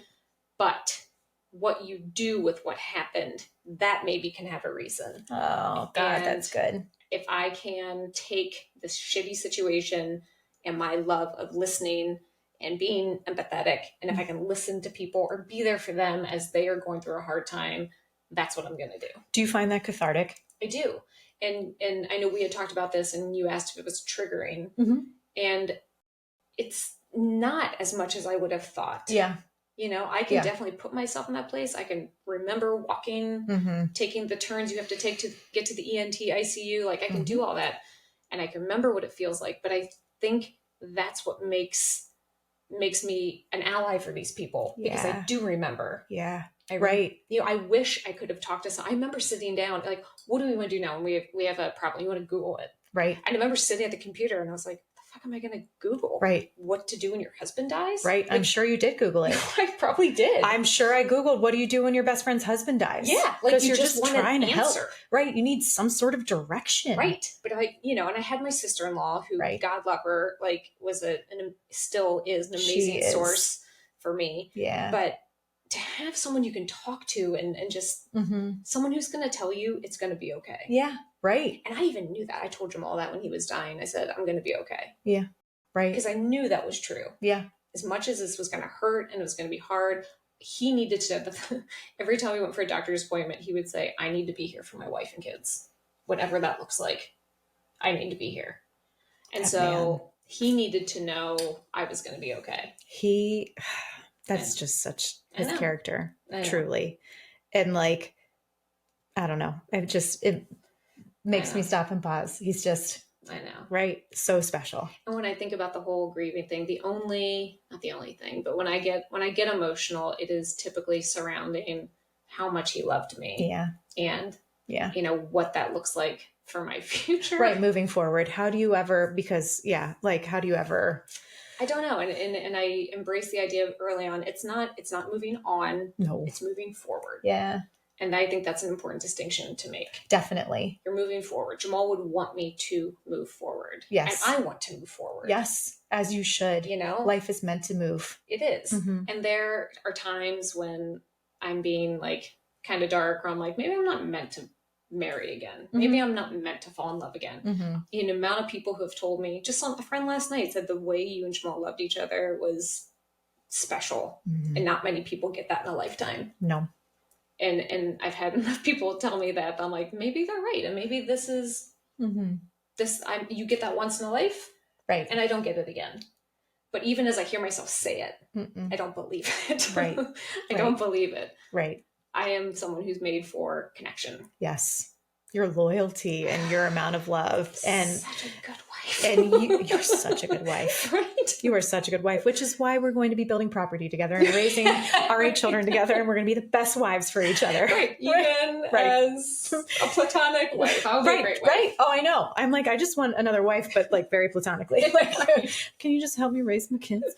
Oh my God. But I think like holding space for all that when you were in the middle of grief and you're like, you did have the love of a lifetime, but that doesn't mean that the next one also can't be a love of a lifetime. Yeah. It's just going to be a really beautifully different version. It will be. And I'm a very different person. Yeah, you are. Than I was. Yeah, you are. Between the ages of 15 and 38. Yeah. And the person who loves me now will be someone not only who can accept, you know, that I had this great love, but someone who can love someone who's a little broken. Yeah. Right. Right. A little broken. And like the most beautiful way though. Yeah. You know, like because you've experienced such joy and so many great things that like, I don't know, broken's not beautiful. That's bullshit. But like, but you know what you're saying? There is something, there's like if virtue to it. If you are grieving, if you are going through grief, there is something so wonderfully beautiful about the process that is so human and so it's exhausting. It's undoubtedly exhausting, but it's also so beautiful because you will love in a way that you've seen life end. Yeah. You have seen what it does to people when it ends. You have seen how it affects you. And when you love again, it will be with a fierceness. Yes. That not many people understand. And a gratitude. Yes. And like, the way that I see you is that like, I know how much you value love because you had such a great love that when you get that great love again, it's never going to be comparative. You're just going to appreciate the value of love. Yes. And like, I do. I know you do. And I know Jamal wants that. Yes. Also. Yes. Like I'm not bitter about love. I love being married. I love being married. Yeah. And I want that again. And I know he wants that for me. He does. Undoubtedly. 100%. But yeah, I don't know. It'll be, I don't know. Well, and like, you know, there as you know, there's no telling how life goes, but I don't know. I say this to you all the time. I'm like, I know with every fiber of my body, whoever is the lucky man who gets you next is literally the luckiest man on earth. Thank you. Because I'm like, I get your love, you know, and I'm like, I'm so lucky. Right. She's real fun and pretty and she's funny. Like, she just loved me forever and ever and ever. It's just the best. Broken. We need a new word for broken, but like also like, we just love a dark humor. So we're like, yeah, I'm like actually broken, dead inside. Like there's a big gaping hole, but like, but it's beautiful. Here to love you. Yeah. I will love you hard. Just loves to love you hard. So I think one of the things that like, when you are going through grief, it's like, okay, we've got to give all the grace and like you have to recalibrate, whether that be redecorating, whether that be, I don't know, whatever changes, whatever straws you need to grasp at, go for it. Yes. And like embrace if you grasp the wrong straw, so be it. I know, you know, several years later, you're starting to counsel other people. But I also know, like we talk about this a lot after Adeline, you know, my daughter super sick, like almost died in the hospital for a long time, like an actual miracle. And I struggle with all the time, like, why do I get to keep her and you lose your husband? Yeah. I don't know. Yeah. And it makes me super sad, but I'm like, I can't go there. Can't go there. But when I counsel people on sick kids or like when I support people, it's very cathartic.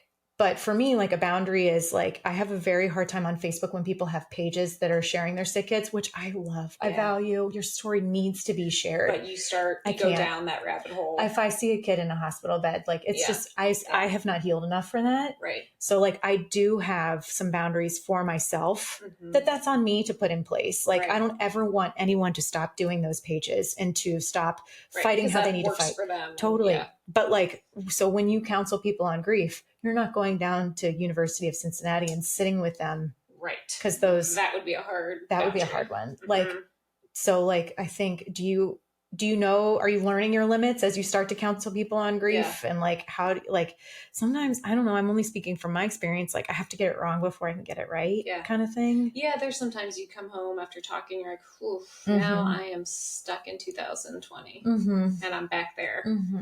But for the most part, I think I've been able to keep it here, you know, and I don't want to make it when I'm talking to people. I don't want to be like, well, here's what my story is. You're right? Like, it's such a fine line of relating to let them know that they are not alone. Right. But also just letting them talk. Yeah. And so, yeah, learning that is probably, I don't want to make it about me, but I also want to make you understand, like, I know what it feels like.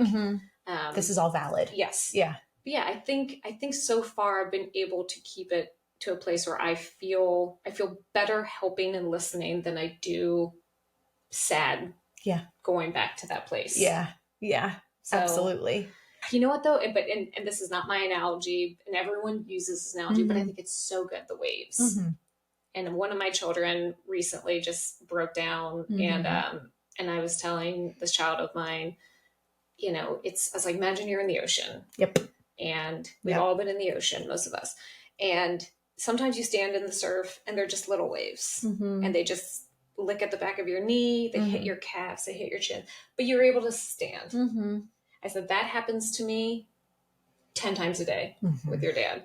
A song, a thought. I wish I could tell him this. But they're little waves. Sometimes a wave hits you and it knocks you out. And like, those are the ones you don't usually see coming. You don't see it. You're like, oh my God, you stand up and it hits you. And now you're swirling around in the wave. You don't know which way is up. And it's disorienting and it's scary. It sucks you back to the bottom. Sucks you back. And I told this child of mine who was having this moment, I said, that's where you are right now. Yeah. You got hit by a big one. I said, but what do we always do? Do you stay underwater? No. You stand up. Right. You got to stand up. So you let the wave hit you and you take it, because that's the other thing I've learned. You can't push grief off. No. Sneaky son of a bitch will find you. Sneaky son of a bitch. You can try. And there are times when you're out, maybe an event or whatever, and you're like, not now. Not today. Not today, but it will come. Yeah. I'll be back. Yep. But we're not doing this now. We're not doing it right now. Good for you for being brave enough to go back to it. Yeah, because it will show itself. And all of a sudden you're making dinner and you drop a dish and you're at your limit. Yes. Yeah. You're cursing and you're crying. And I'm like, there it is. There it is. Yep. Whoops-a-do. So I go to my car. That is my place. Yes, it is. And and my kids know now. They come back and they see my eyes. I'm like, I needed to go cry. Right. And I love that you normalize that for your kids. Yep. I think it's important for our kids to know there are moments in life where we're not okay. Not okay. I will be. And I'm not, and I don't know what the answer is here. I'm not great about doing it in front of them. I don't know the answer either. Because to me, I feel like, you know, I'm the only parent, and I need to be strong and a source of strength. And if they see me curled in the fetal position, sobbing, that doesn't deliver the message I'm trying to deliver as a CEO of my family. Right. Hell yeah, you're the CEO of your family. So I go to my car and I have that moment there. I scream. I had one friend who told me to scream into a pillow. Yeah. I've screamed in my car so loud that my throat hurts. Right? We've all done that, and it does feel good. But yeah, the car is where I go. I took you to my cry spot when you came to me when your marriage was ending. Yes, you did. I have 2 cry spots in the neighborhood, and I wonder if people see me in my car and are like, there she is. There goes that sad girl again. Wait, is that the girl's husband died? Right. Yep, there she goes. There goes that widow again. But also, you're modeling to people that you need a space. Yes. And I bet everyone is like, hell yeah. Yeah. Go do it. Go cry. Take your minute. If I see your kids coming close, I'm going to just be friendly and I'm going to hold them off so you can have your minute. And like, do your kids know that sometimes you need a minute and then you go to your spot? So that's the perfect modeling. Like, okay, I can't handle this. I need to leave the situation for a minute so I can let this out and then I will come back stronger. Yeah. Or like stronger. Like no one comes back stronger from like a deep cry about your dead come husband. Back puffy, red nose. Right. But you're like, but I'm still standing. Here I go. What does everybody want for dinner? Bedtime. Go to bed. I mean, so exhausting. But like, at least you're able to model that like, I need a minute. Hey kids, I need a minute because life is happening to me and I didn't expect it. So when we talk about the waves, it's such a good analogy, as much as I'm like, I wish I had a funnier one, but like, it's for real. It is real. And so one thing that like from my side of trauma, where with my situation, and both of us are the same, but in very different ways around didn't see it coming. Yeah. Where like mine ended abruptly and yours was 11 months, but also you had never accepted it. So when it did end, it was abruptly. They're both shitty in very different ways. And yours is so shitty. Yeah. Sorry. But like your shit is real shitty. Win. I know. You win. It's not a competition. I won. Your life is so sad. So sad. Here's your sad medal. I won the sadness. Yes. I'm just going to polish your trophy. But like hypervigilance becomes a thing. Did you ever, like my head is constantly on swivel for what's going to happen next, who's going to do me wrong next, who's out to get me next. Question. So I have had to learn with the big waves. I had to stop looking for them. Yeah. They don't ever come when you're looking. No. They come when you're not looking. Sneaks up on you. So do not waste that precious energy putting your head on swivel, looking 10 steps ahead to be like, is this going to happen? Yeah. Did you cough? Are you going to you know, I can imagine there's like a level of paranoia or whatever, but somebody has a headache. I'm like, you have a brain tumor. Right. Obviously it's a brain tumor. And like, how do you not go there? And Jesus, I don't even know what that's going to be another episode. I don't know what to do about that because how do you not go there? But like, I don't know. Sometimes you just have to, I think like circling back to the big long point of like grief is really messy. Yeah. And it's a sneaky son of a bitch. Yeah. And like, and there's no outline for it. There's no like, follow these steps. Right. It is not a linear process. No. Isn't that so annoying that you can't just check it off? Like, am I done? Right. Am I done? Can just I be? Want it to fit into a formula. There's these stages you hear about, you know, denial and bargaining and acceptance. You do not move through. You're not like, check. And then next week I'll be here. Oh, good. I bargained. Yes, I bargained. And now I'm moving towards acceptance. It does not work like that. It is sobbing 1 minute and laughing the next. Yeah. It's remembering a memory and being so happy that you remember it and then being gutted that it's gone. God. Like there's no linear process. No, it's shitty. Messy. It's really messy. And the best you can do is have friends surrounding you, have a community that surrounds you, people who don't let you stay down too long, and you keep going. It sounds so cliche, but you have to keep going. To have a mentality of this will not knock me down. No. And if it does, I'm getting back up. Right. And I like one of the things in listening to you, the bravest thing that you will ever do is to sit with your grief. Yeah. Sitting and that sucks. But it is like, it's hard. To me, like in all of our snaps back and forth, that has been paramount to you being able to show up for your kids is like, you have to process it. Otherwise it gets stuck. Yep. It'll get stuck and it'll come at an unlikely time. Right. You have to sit in it and it's uncomfortable. You can't push it off. No, like you could be out and be like, just, I'll talk to you later, grief. But like you have to address it. Yeah. And I went to the cemetery last week. Yeah, you did. And I sat and I talked to Jamal. You know, it's interesting. He has become, you know, he's in a way still my best friend. I go and talk to him and I sob every time, but it's this outlet for me to talk to him and tell him what's going on. And usually I go when I have a problem. Yeah. I feel bad. I told him the other day, I was like, I'm never coming here with good news. Right. Like, things are good. I'm never like, so I'm in a great spot. Yeah. I'm in a really great space. My eyebrows are great. My lashes are on point. I won my tennis match. Right. I'm killing it. Right. I just want to let you know that I won 6-0. Right. I'm never coming with a good story. I sit down, I'm like, and I'm talking to him and I always ask for his help.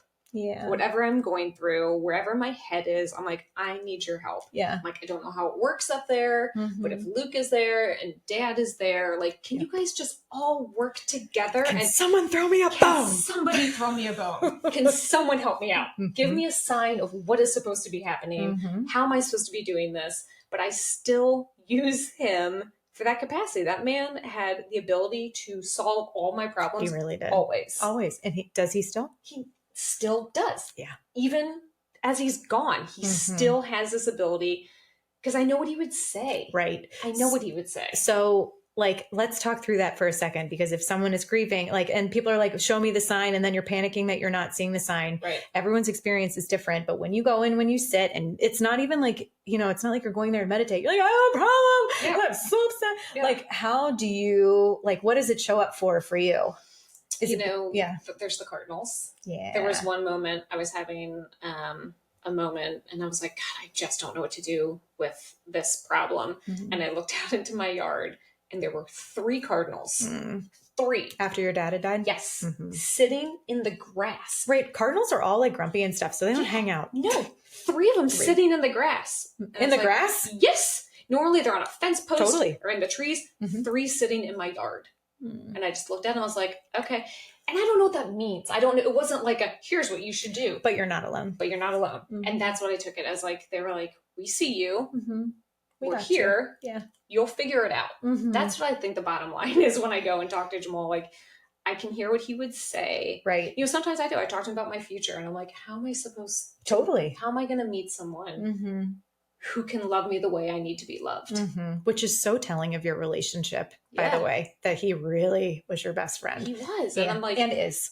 And I'm like, and that's the part I struggle with the most with my future. I'm like, how am I going to find someone who loves me? I have high standards. As you freaking should. I know, but sometimes I'm like, I'm 42. Nope. Literally, nope. I know. Sorry.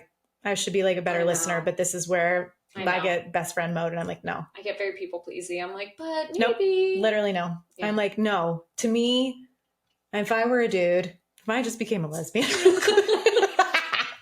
but like, girl, you're as good as it literally gets.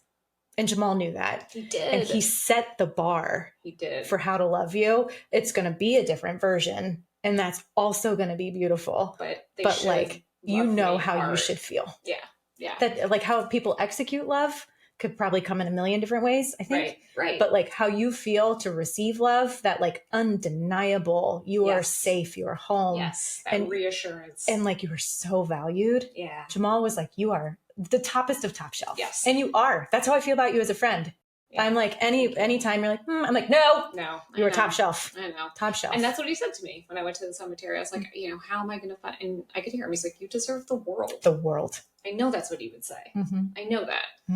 So yeah, but I'm like, God, it's just so hard. Can they just show up on my doorstep? Right. And just deliver it. To be like, to be clear, I'm the one who's going to love you correctly, not the one who's going to make you heal. I volunteer as tribute. Thank you.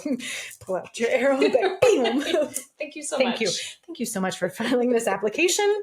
Right. For someone stamping it, Jamal stamping it, being like, this one, Lauren. Right. This one works. Hey, ding dong. This is the one. Not this one. Not this one. Oh, yeah. But yeah, so I think using your person, if they're gone, and that took me a minute to get there. Probably took me, not too long, probably like 6-7 months. I probably went to the cemetery again. But I go probably every couple weeks. My kids will not go. It's okay. And I asked, that's okay? Yeah, it's okay. I don't know. I said that just okay. Because I left it like their mind. Yeah. So I'm like, that's okay. That's okay. Yeah. I asked them, they don't want to go. Yeah. And they will at some point. That's the beauty of the cemetery. We have this beautiful bench made.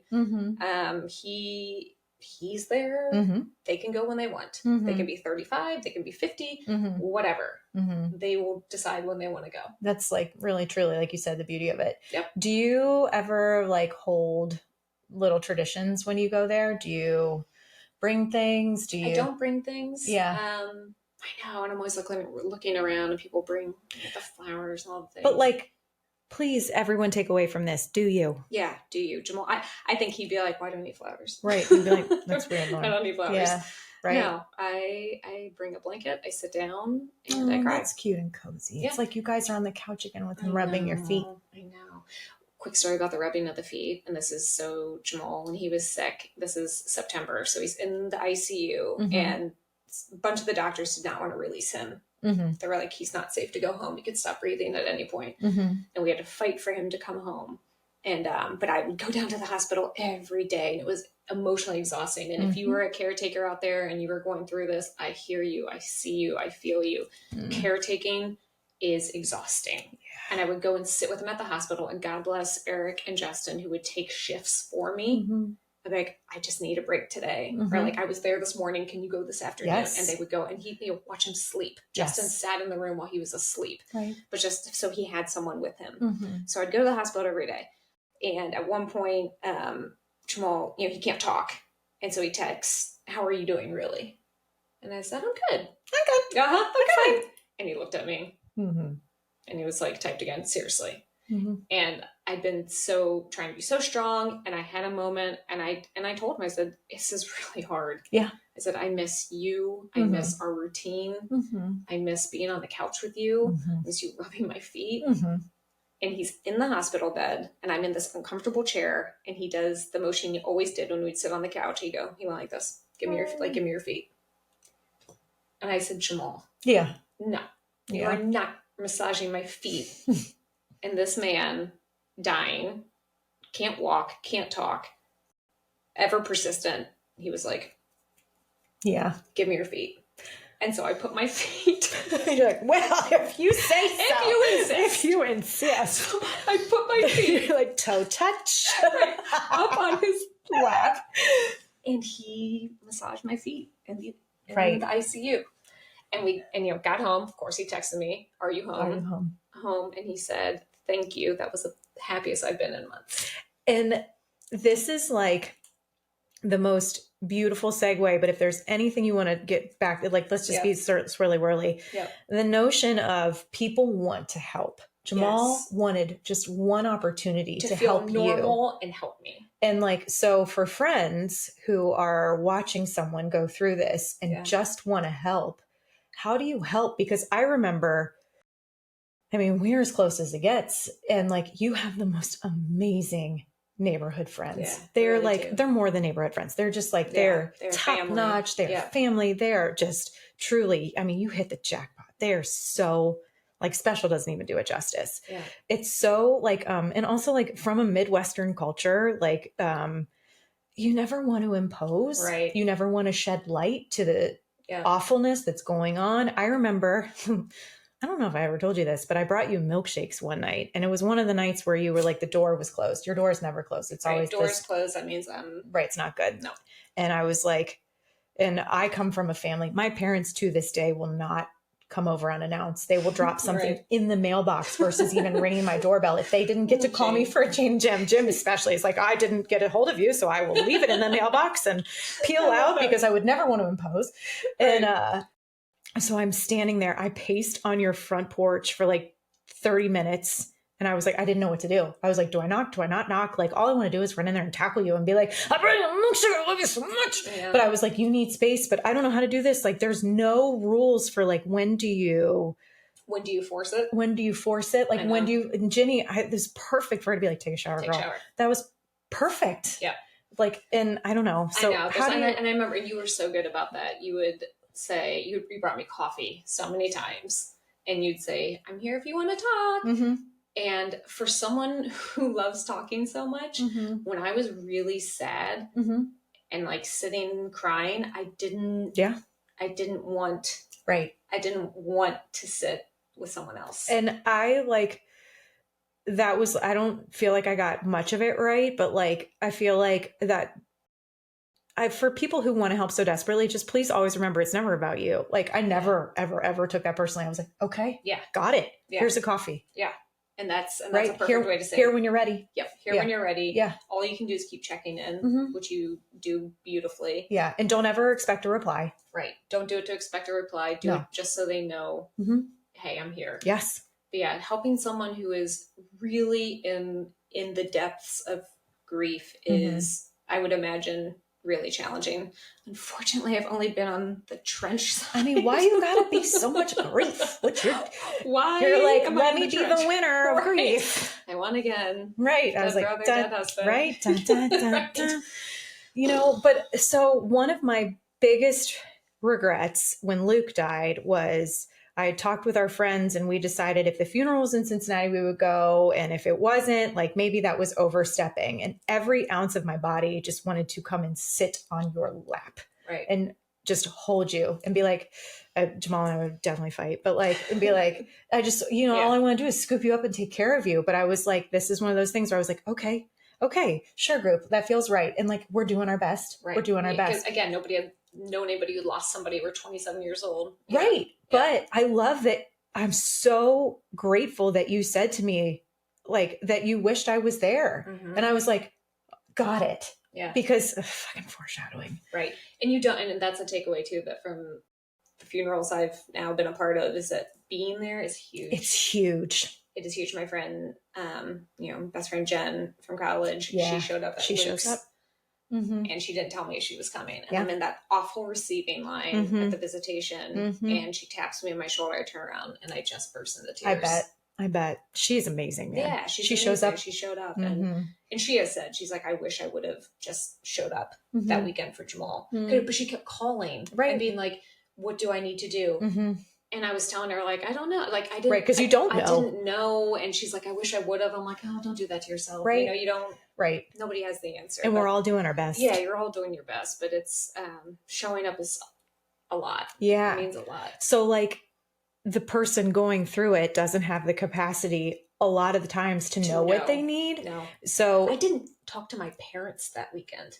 Like, they came over at night when we were, like, kind of gathering at my house, but they weren't at the hospital. And I regret that. but I didn't even have the capacity to call them. And I thought later, I said to Eric, who was talking to them, Eric? Of course he was. Yeah. But I do remember you saying that weekend, because we were all together, that you wanted also Jamal's family to have that moment.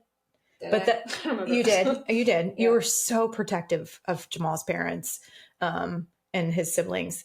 But I also remember you struggling with the decision because your parents have like co-raised Jamal. Oh my God. He was their sixth son. Right. Like they adored him. And it just like is the common theme of grief is there is no right answer. There's no right answer. I wish they would have had a moment to say goodbye to him. Yeah. But again, COVID, they only allowed, so many people there. And, my parents obviously never held that against me. Apparently have a meeting. No. But there's no right answer. No. And I think embracing that. Yep. So embracing as a friend on the outside, don't wait for them to ask for help, ask for forgiveness. But when they ask for space, just fully embrace it. Be like, hey, this is not about me. No. This is like. Some people like to do it. Some people like to grieve with people. I have determined I like to grieve solo. Yeah. And maybe for some people it's minute by minute. Right. And snap while I'm doing it. But right. Totally. Yes. That's kind of like the perfect scenario to be like, I want to be alone. How many cry faces have we snapped each other? 525,654 today. To be exact. Today in 2024. Yeah. We are not paid by Snapchat in any way. Snapchat. Also, be careful, kids, with Snapchat. Yes, way rose. Ding. Do we like how I'm blending? Right. Oh, we did decide whenever Lauren gets uncomfortable, she's just going to do it. Is it time? Yep. She's fine, guys. She's totally fine. She's literally, look at her. Look at her. I look great. Look at her. She's broken. Right. Teensy broken. Not broken. She's just leaning against the wall pretending she's not here. Blending. Right. She's totally fine. Good. Right. I'm good. Super good. Okay. So what else can people do when they're watching someone grieve? Don't tell them they're in a better place. Yeah. Yes. What is a list of things not to say? Also, if you said it, forgive yourself. It's okay. It's okay. You don't know. You're trying. Yes.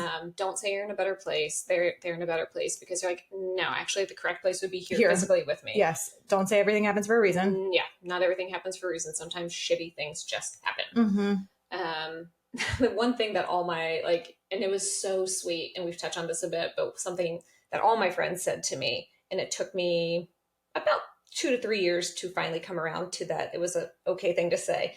Everybody would say, you are so lucky to have been loved the way you were. Most people don't get it in a lifetime. And it would kind of piss me off. Sure. Because I was like, it's salt in the wound. Yeah. Yeah, totally. I'm like, it would have been better if they're like, he was an asshole. Right. Thank God. Yeah. Thank God. You dodged a bullet. And then but to people to be like, oh my God, like this must be tragic because of the love you share. I'm like, yes, actually it's really fucking tragic. Correct. This is actually the most tragic thing ever. Yeah. Yes. I know that. Back into the wall you go. Chameleon. Correct. And but now I know it took me a long time to appreciate that sentiment. And people are right. Yes. They are right. But it took me a long time to get there and be like, you're right. I was lucky. I was very lucky. But maybe at the very beginning.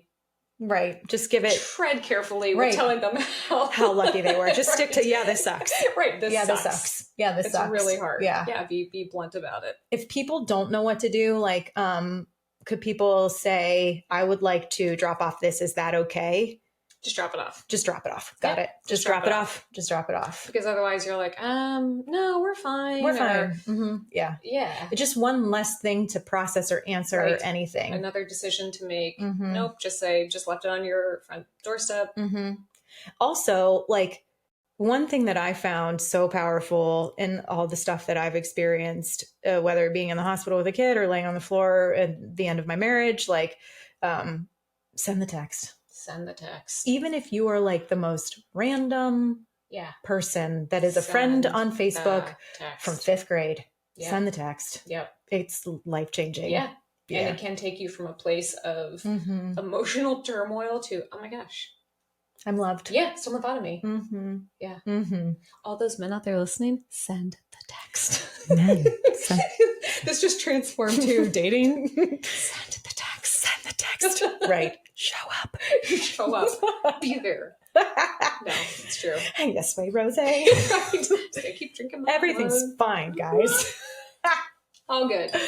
Oh my God. We're going to have to do a whole nother episode on dating after. Oh, geez. I know. Dating being a widow. Huh. That feels like we're going to have to do some shots for that one. Yeah. And, that's dating as a widow. I haven't. I'm like, dating as a widow. I have not. Okay.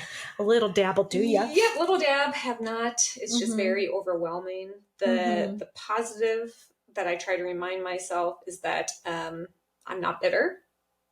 You're like, yes, you are. Did that sound? Almost sold that one. Almost sold that. Almost sold that. Let me rephrase that. You're equally parts bitter and optimistic. Right. Not bitter about love and marriage. Yeah. I loved being loved. I loved loving. Yes. And I loved being married. Yeah. People talk about the idea of widows being scared to hurt, be hurt again if you fall in love. I don't think I have that so much. I think I'm open to it. Right. And like your bitterness, to clarify, is just like your hilarious truth. Like, also, can we not be bitter about the fact that your husband died? Right. It's if they're going to be bitter about anything, that's so shitty. It's really shitty. It's really shitty. Yeah, Let's be pissed. Give me that. Yes. Give me yes. And the fact that your capacity for equal parts hilarious, bitter, and hope. Yeah. Gotta have hope. Gotta have hope. Gotta have hope. Yeah. That's a song. That's a song. Also, you're an emotional cutter. Let's just put that out there right now. Right. I'm like listening to like every pump up song I can to get through my divorce. Lauren is every sad violin song. Betsy calls me an emotional cutter. Yes. I was like, will you stop? I'm like, I'm pretty sad. I think I'm gonna listen to Radiohead. And you're like, oh my God. Oh my God. Stop. Stop. Put some boundaries around your sad shit. Nope. Just diving right in. I'm like, good God. I mean, one of the first things I did when you and Chris were going through your divorce, I'm like, here's a playlist. I was like, dive right in. I will. And honestly, here's really a box of tissues. Yeah. I used to sit one of my phases when I would sit there and listen to the 10-minute version of All Too Well in my kitchen with a cup of coffee and lose my shit.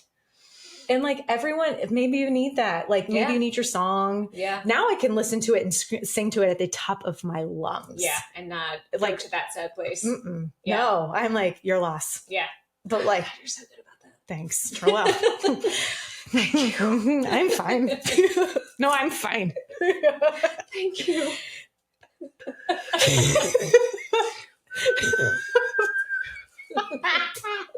We're good.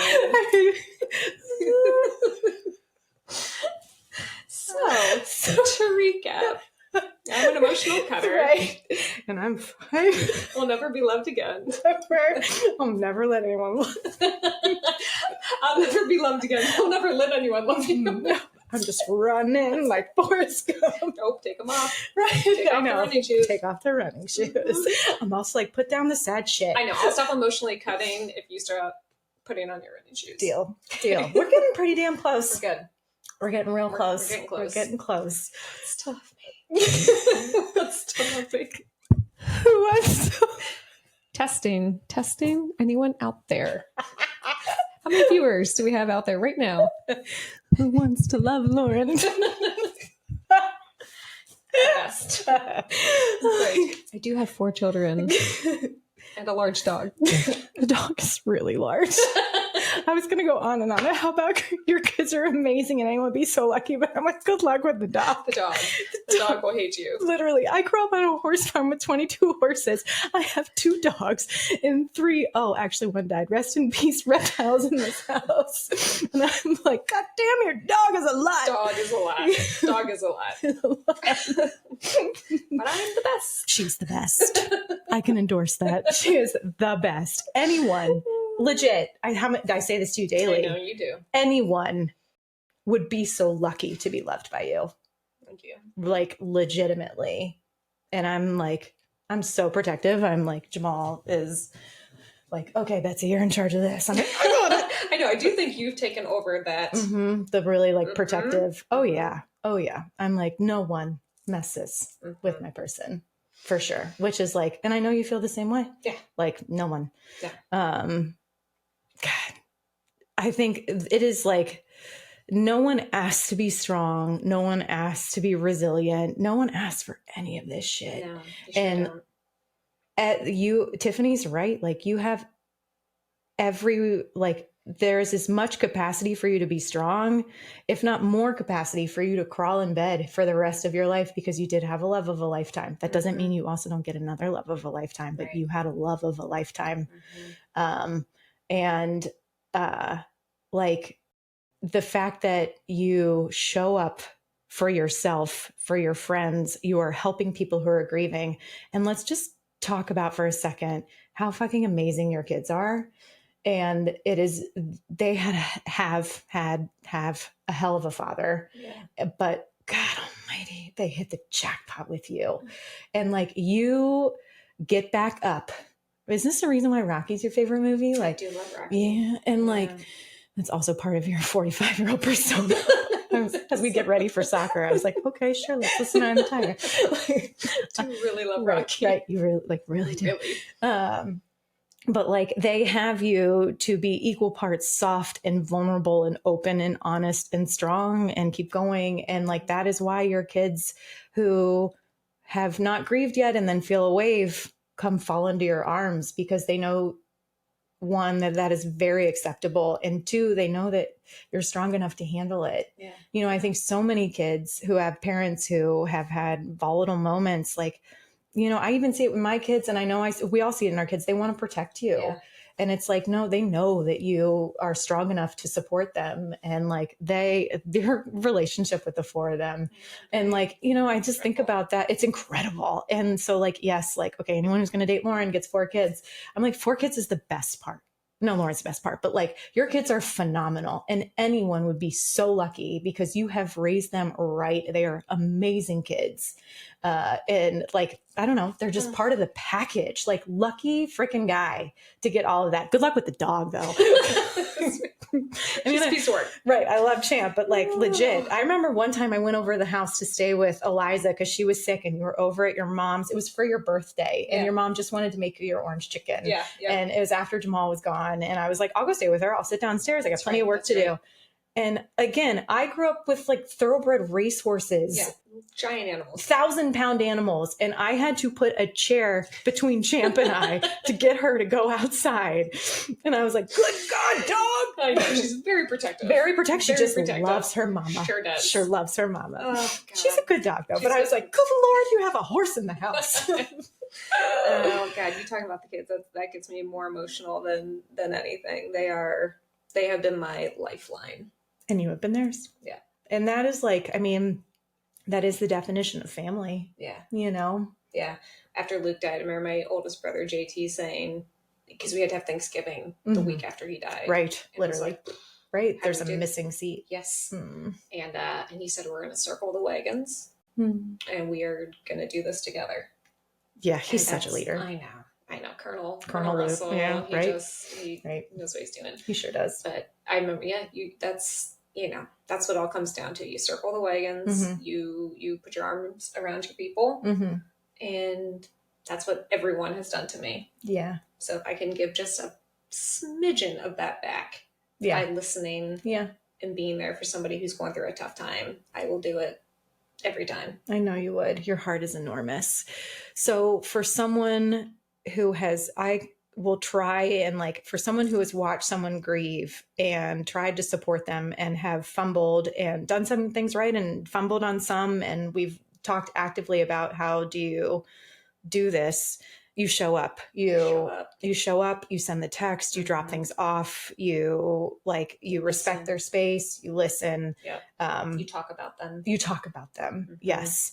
And for you, if there's one person right now who is going through it, what would you say? And if there's, as a caretaker, what would you say? And if there's one person who is grieving, what would you say? To a caretaker, I would say, I know it's hard and I know you're exhausted. It's so, so, so hard. And there's not an easy answer. And I've been there, and I know you want to judge yourself, because I still do, but you're doing the best you can. which is pretty phenomenal. And you just keep going. You put one foot in front of the other, Mm-hmm. and you do what you have to do. Mm-hmm. But it is I look back at myself, pictures of myself. I'm like, I don't even recognize myself. I know. Like you are just so stressed, mm-hmm. and it's hard, but you have to take the walk. You have to mm-hmm. give yourself a minute. You mm-hmm. have to laugh with your friends if you can. So yeah, I would say try not to judge yourself too harshly, but I would just say, I wouldn't give advice. I would just say, I see you. Mm-hmm. And I know it's hard, and I know you're exhausted. Mm-hmm. To someone grieving, I would say, let yourself feel it. Mm-hmm. Let the waves hit you, and know that it won't kill you, and you will be okay. There will be a different version of you. Mm-hmm. That doesn't mean it's not still you. Because I struggled with that for a while. Like, who am I? Right. Who am I? Right. From the ages of 15 to 38, I was part of a duo. Mm-hmm. Lauren and Jamal and Lauren. You didn't say one name without the other. You didn't. You didn't. And I loved that. Mm-hmm. And now I'm just me. And that took some real soul searching. Mm-hmm. But you will be okay. Yeah. And that is something, that's a sentence that holds so much power, and it seems so simple. My friend Jenny says it a lot. It doesn't matter what we're talking about. Somebody's sick, like a kid, or you're going through something. She's like, it's all going to be okay. It's all going to be okay. It's all going to be okay. And it seems so simple, but it's so comforting. Mm-hmm. Yes. It will be. I mean, I've gone through terrible, terrible things, but I still know it's going to be okay. Mm-hmm. Yeah. And like, I loved the old version of you, and I love the new version of you. It's still you. Yeah. It is still you. Yeah. But like, we're also not the same person we were when we were with toddlers or 10 or whatever. You're constantly evolving. And like, you can't judge the fact that you had to change. Not that you do. This is a rhetorical you, but like, I love the new version of you. And like, I still feel like same old you, but it's, I don't know, like the adaptiveness that you've had, and the honesty, which you've always, I don't know, it's just all the same you, but I can imagine for you, it feels wildly different. Yeah. Because your life is wildly different. It is. Yeah. And there's something to be said for that, to embrace the fact that it is like a massive change. Your routine changes, your identity changes. Your future changes. Mm-hmm. And that's something when you lose a spouse. Gosh. Luke died, and he wasn't in my life every day. Right. He wasn't on your life plan. Right. I miss my brother. Of course. It didn't affect me on a day-to-day basis. Mm-hmm. Losing your spouse it changes, your entire future. Mm-hmm. Yeah. Like, I don't know what I'm going to do when I'm 60 now. Will I have someone? Will I not? Are we going to retire? Like, it just... Right. You just don't know. You don't know. I know. So it's a real reality check. Right. You're like, okay, well, that sucks. Right. Okay. So what is it in your life right now that brings you joy?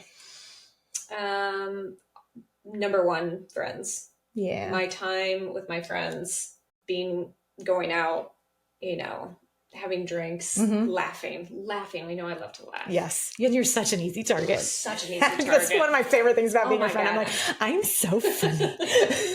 I'm an easy laugh. You are an easy laugh. Men out there, if you're listening, I am an easy laugh. She is an easy laugh. I laugh at all your jokes. You do. I really do. Luke used to say that if he was a stand-up comic, he would put me in the front row because he's like, he would just get everyone. I'm like, oh my God, this guy's hilarious. Hilarious. Killing it. Yeah. I love to laugh. So if I can go out and laugh. Find moments to laugh. Laugh. I still like tennis. Yeah. I find your hobbies. Finding hobbies. For me, it's being competitive and having that athletic outlet. Mm-hmm. Which has always been like such a huge piece of you. She also is a badass athlete. So like, yes, Jamal is, like. Right. And he kind of steals my thunder. He definitely stole your thunder. But my favorite is when like you came back from vacation and your dad had taken one of your posters. I mean, she's like literally on a banner at UK, like doing some awesome, was it header or something like that? Yeah. And he comes back to where your workout room is, and he's put a giant, like a 10 by 20 foot poster with my head, like doing a badass header. So yes, you are an athlete. So like maybe it's those moments of like returning to your core self. Yes, God, it feels so good. Yeah, it feels so good to be competitive. So yes, friends, laughing, hobbies, keeping myself busy with I try to work out. I feel better if I am physically in a good place. Yeah, definitely. Don't undervalue that. Yeah, for sure. And even if it's just going for a walk or something, I feel better about myself. Yeah, definitely. You're so good at like taking a minute and all the things. And like what I love is like your laugh.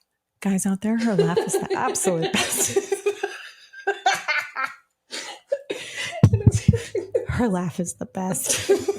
I just love it. I just love laughing. She loves to laugh. She laughs with her whole body. It is from the belly out. But like you cannot help, but that is just to your core, to your soul. Like you are optimistic. Yes. You, as much as I joke, I'm like, you're not bitter. Right.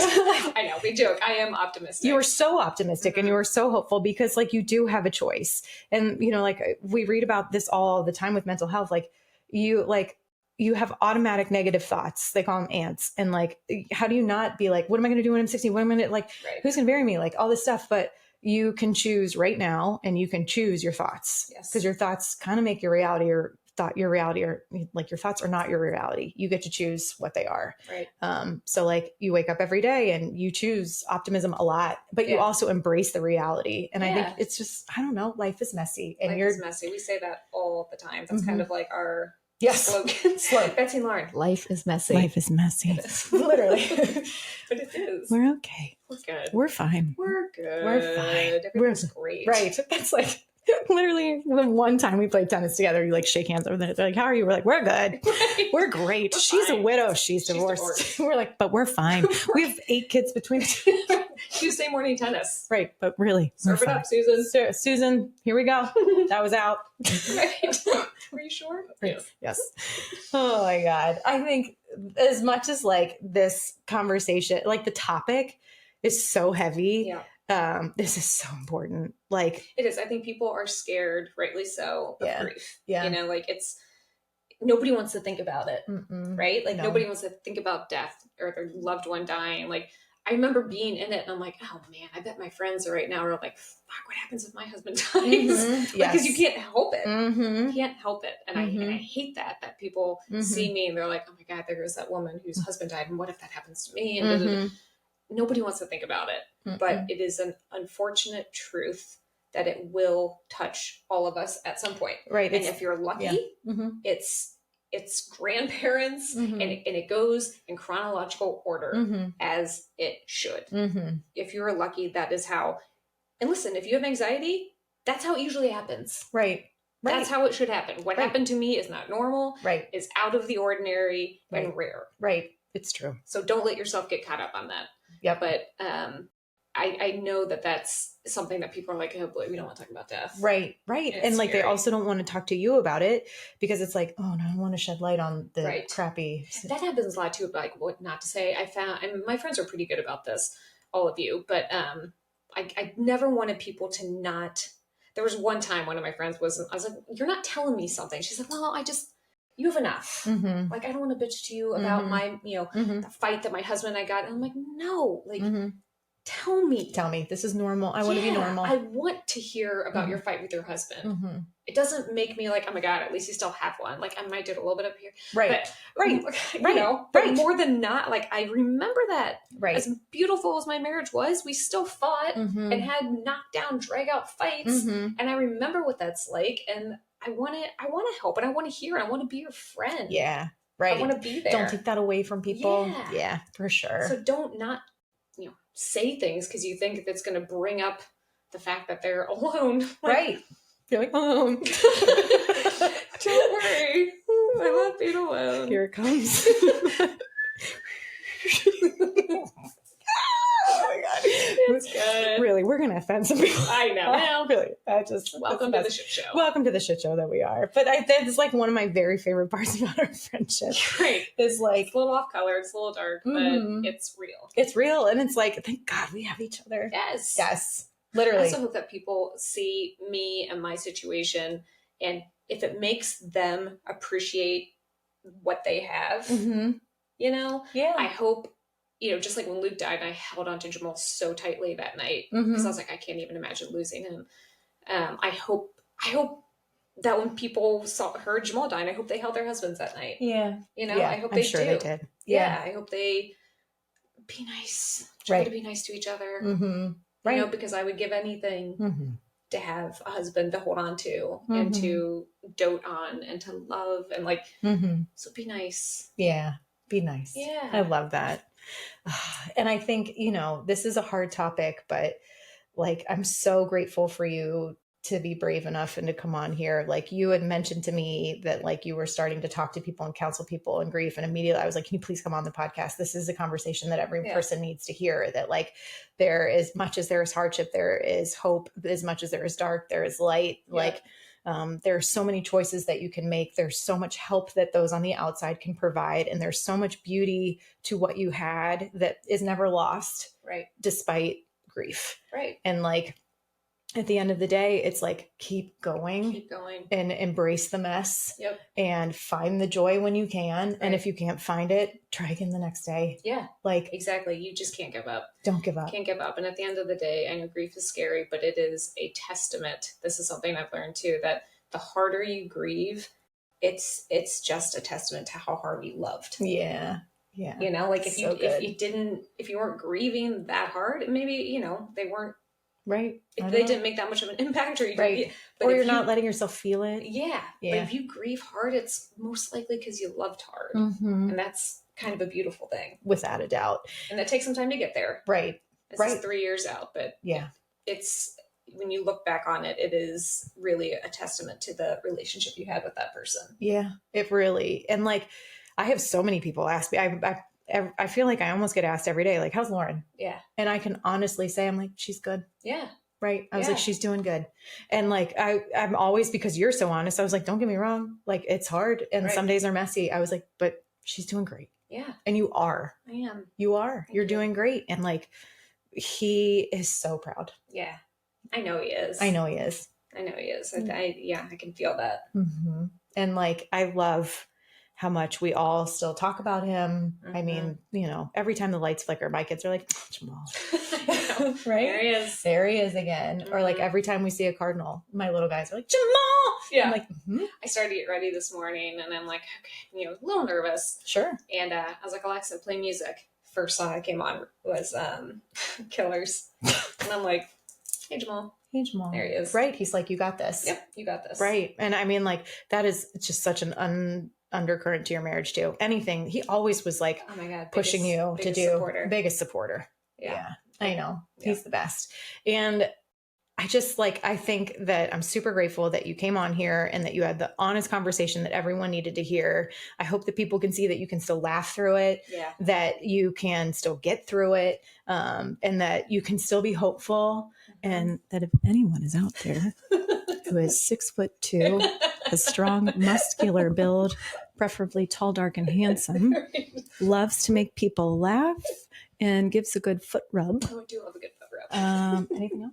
Jamal's like, I'm here. I just can't Jamal. touch her. Right, I know, right? He's like, God, I'm going to turn the whole lights off on this thing. To be clear, you just have to be over 5'9". She really means it, though. Over 5'9", you mean? Well, that's fine. Over 5'9". We'll take 5'9". And also, to be clear, you're going to have to pass the Betsy test. Yeah, that's true too. Mm-hmm. And many other people's tests.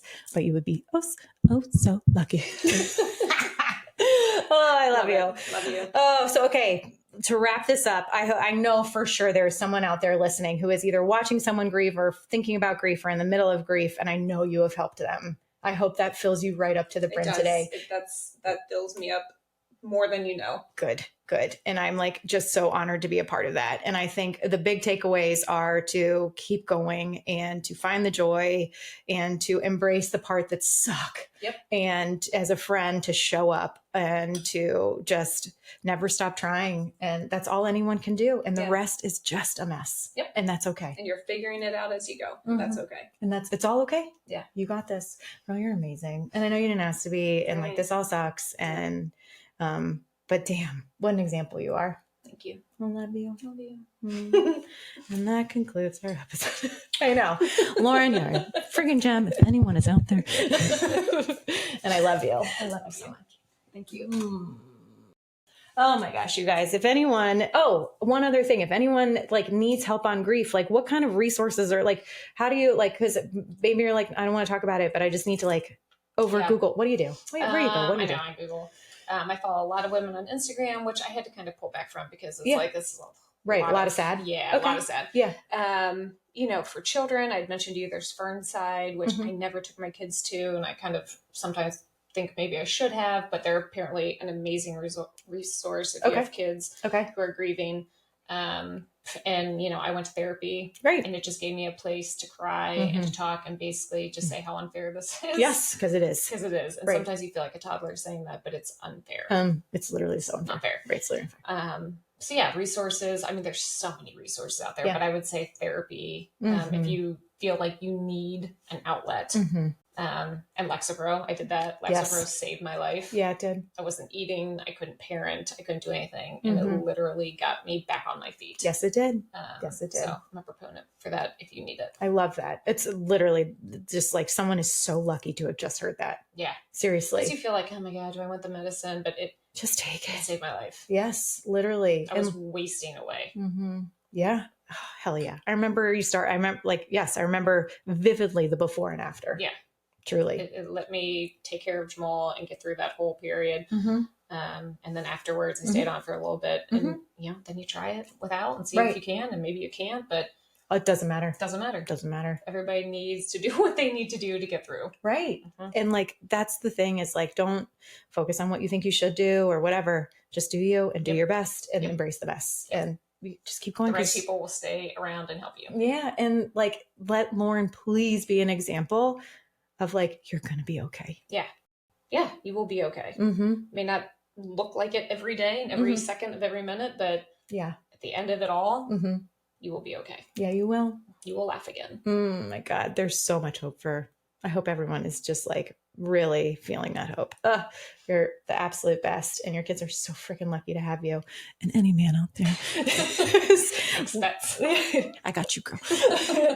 Any man out there who can go through a series of test tryouts, physical challenges, and fill out this emotional screener is lucky to have you. I love physical challenges. I'm like, yes. Yes, right. I seriously have a series of obstacle courses. How many pull-ups can you do? What can you bench? I have a series of obstacle courses that I will set up that you need to complete in a timed manner. I love it. That's it though. Seriously though. I just literally, but this could be yours. For the price of 4 children. Right. And the dog.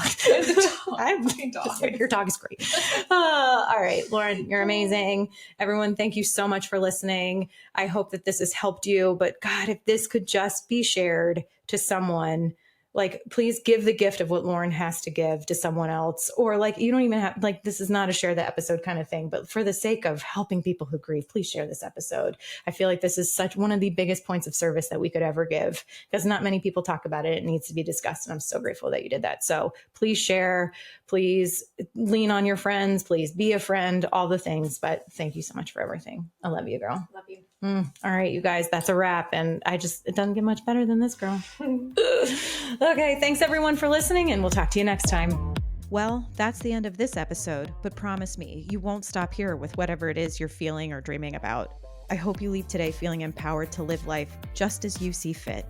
If this podcast was helpful to you, it would mean the world to me if you could leave a review on whatever platform you're listening on. I genuinely just want to help women live the life they dream about. So if this type of content tracks with you, subscribe to this podcast or visit our website, writeyourownsstory.co, to download digital courses or to grab a journal and a mug to just dream in and dream with. It's your life, lady. Do you. And just remember, I'm rooting for you and you've totally got this.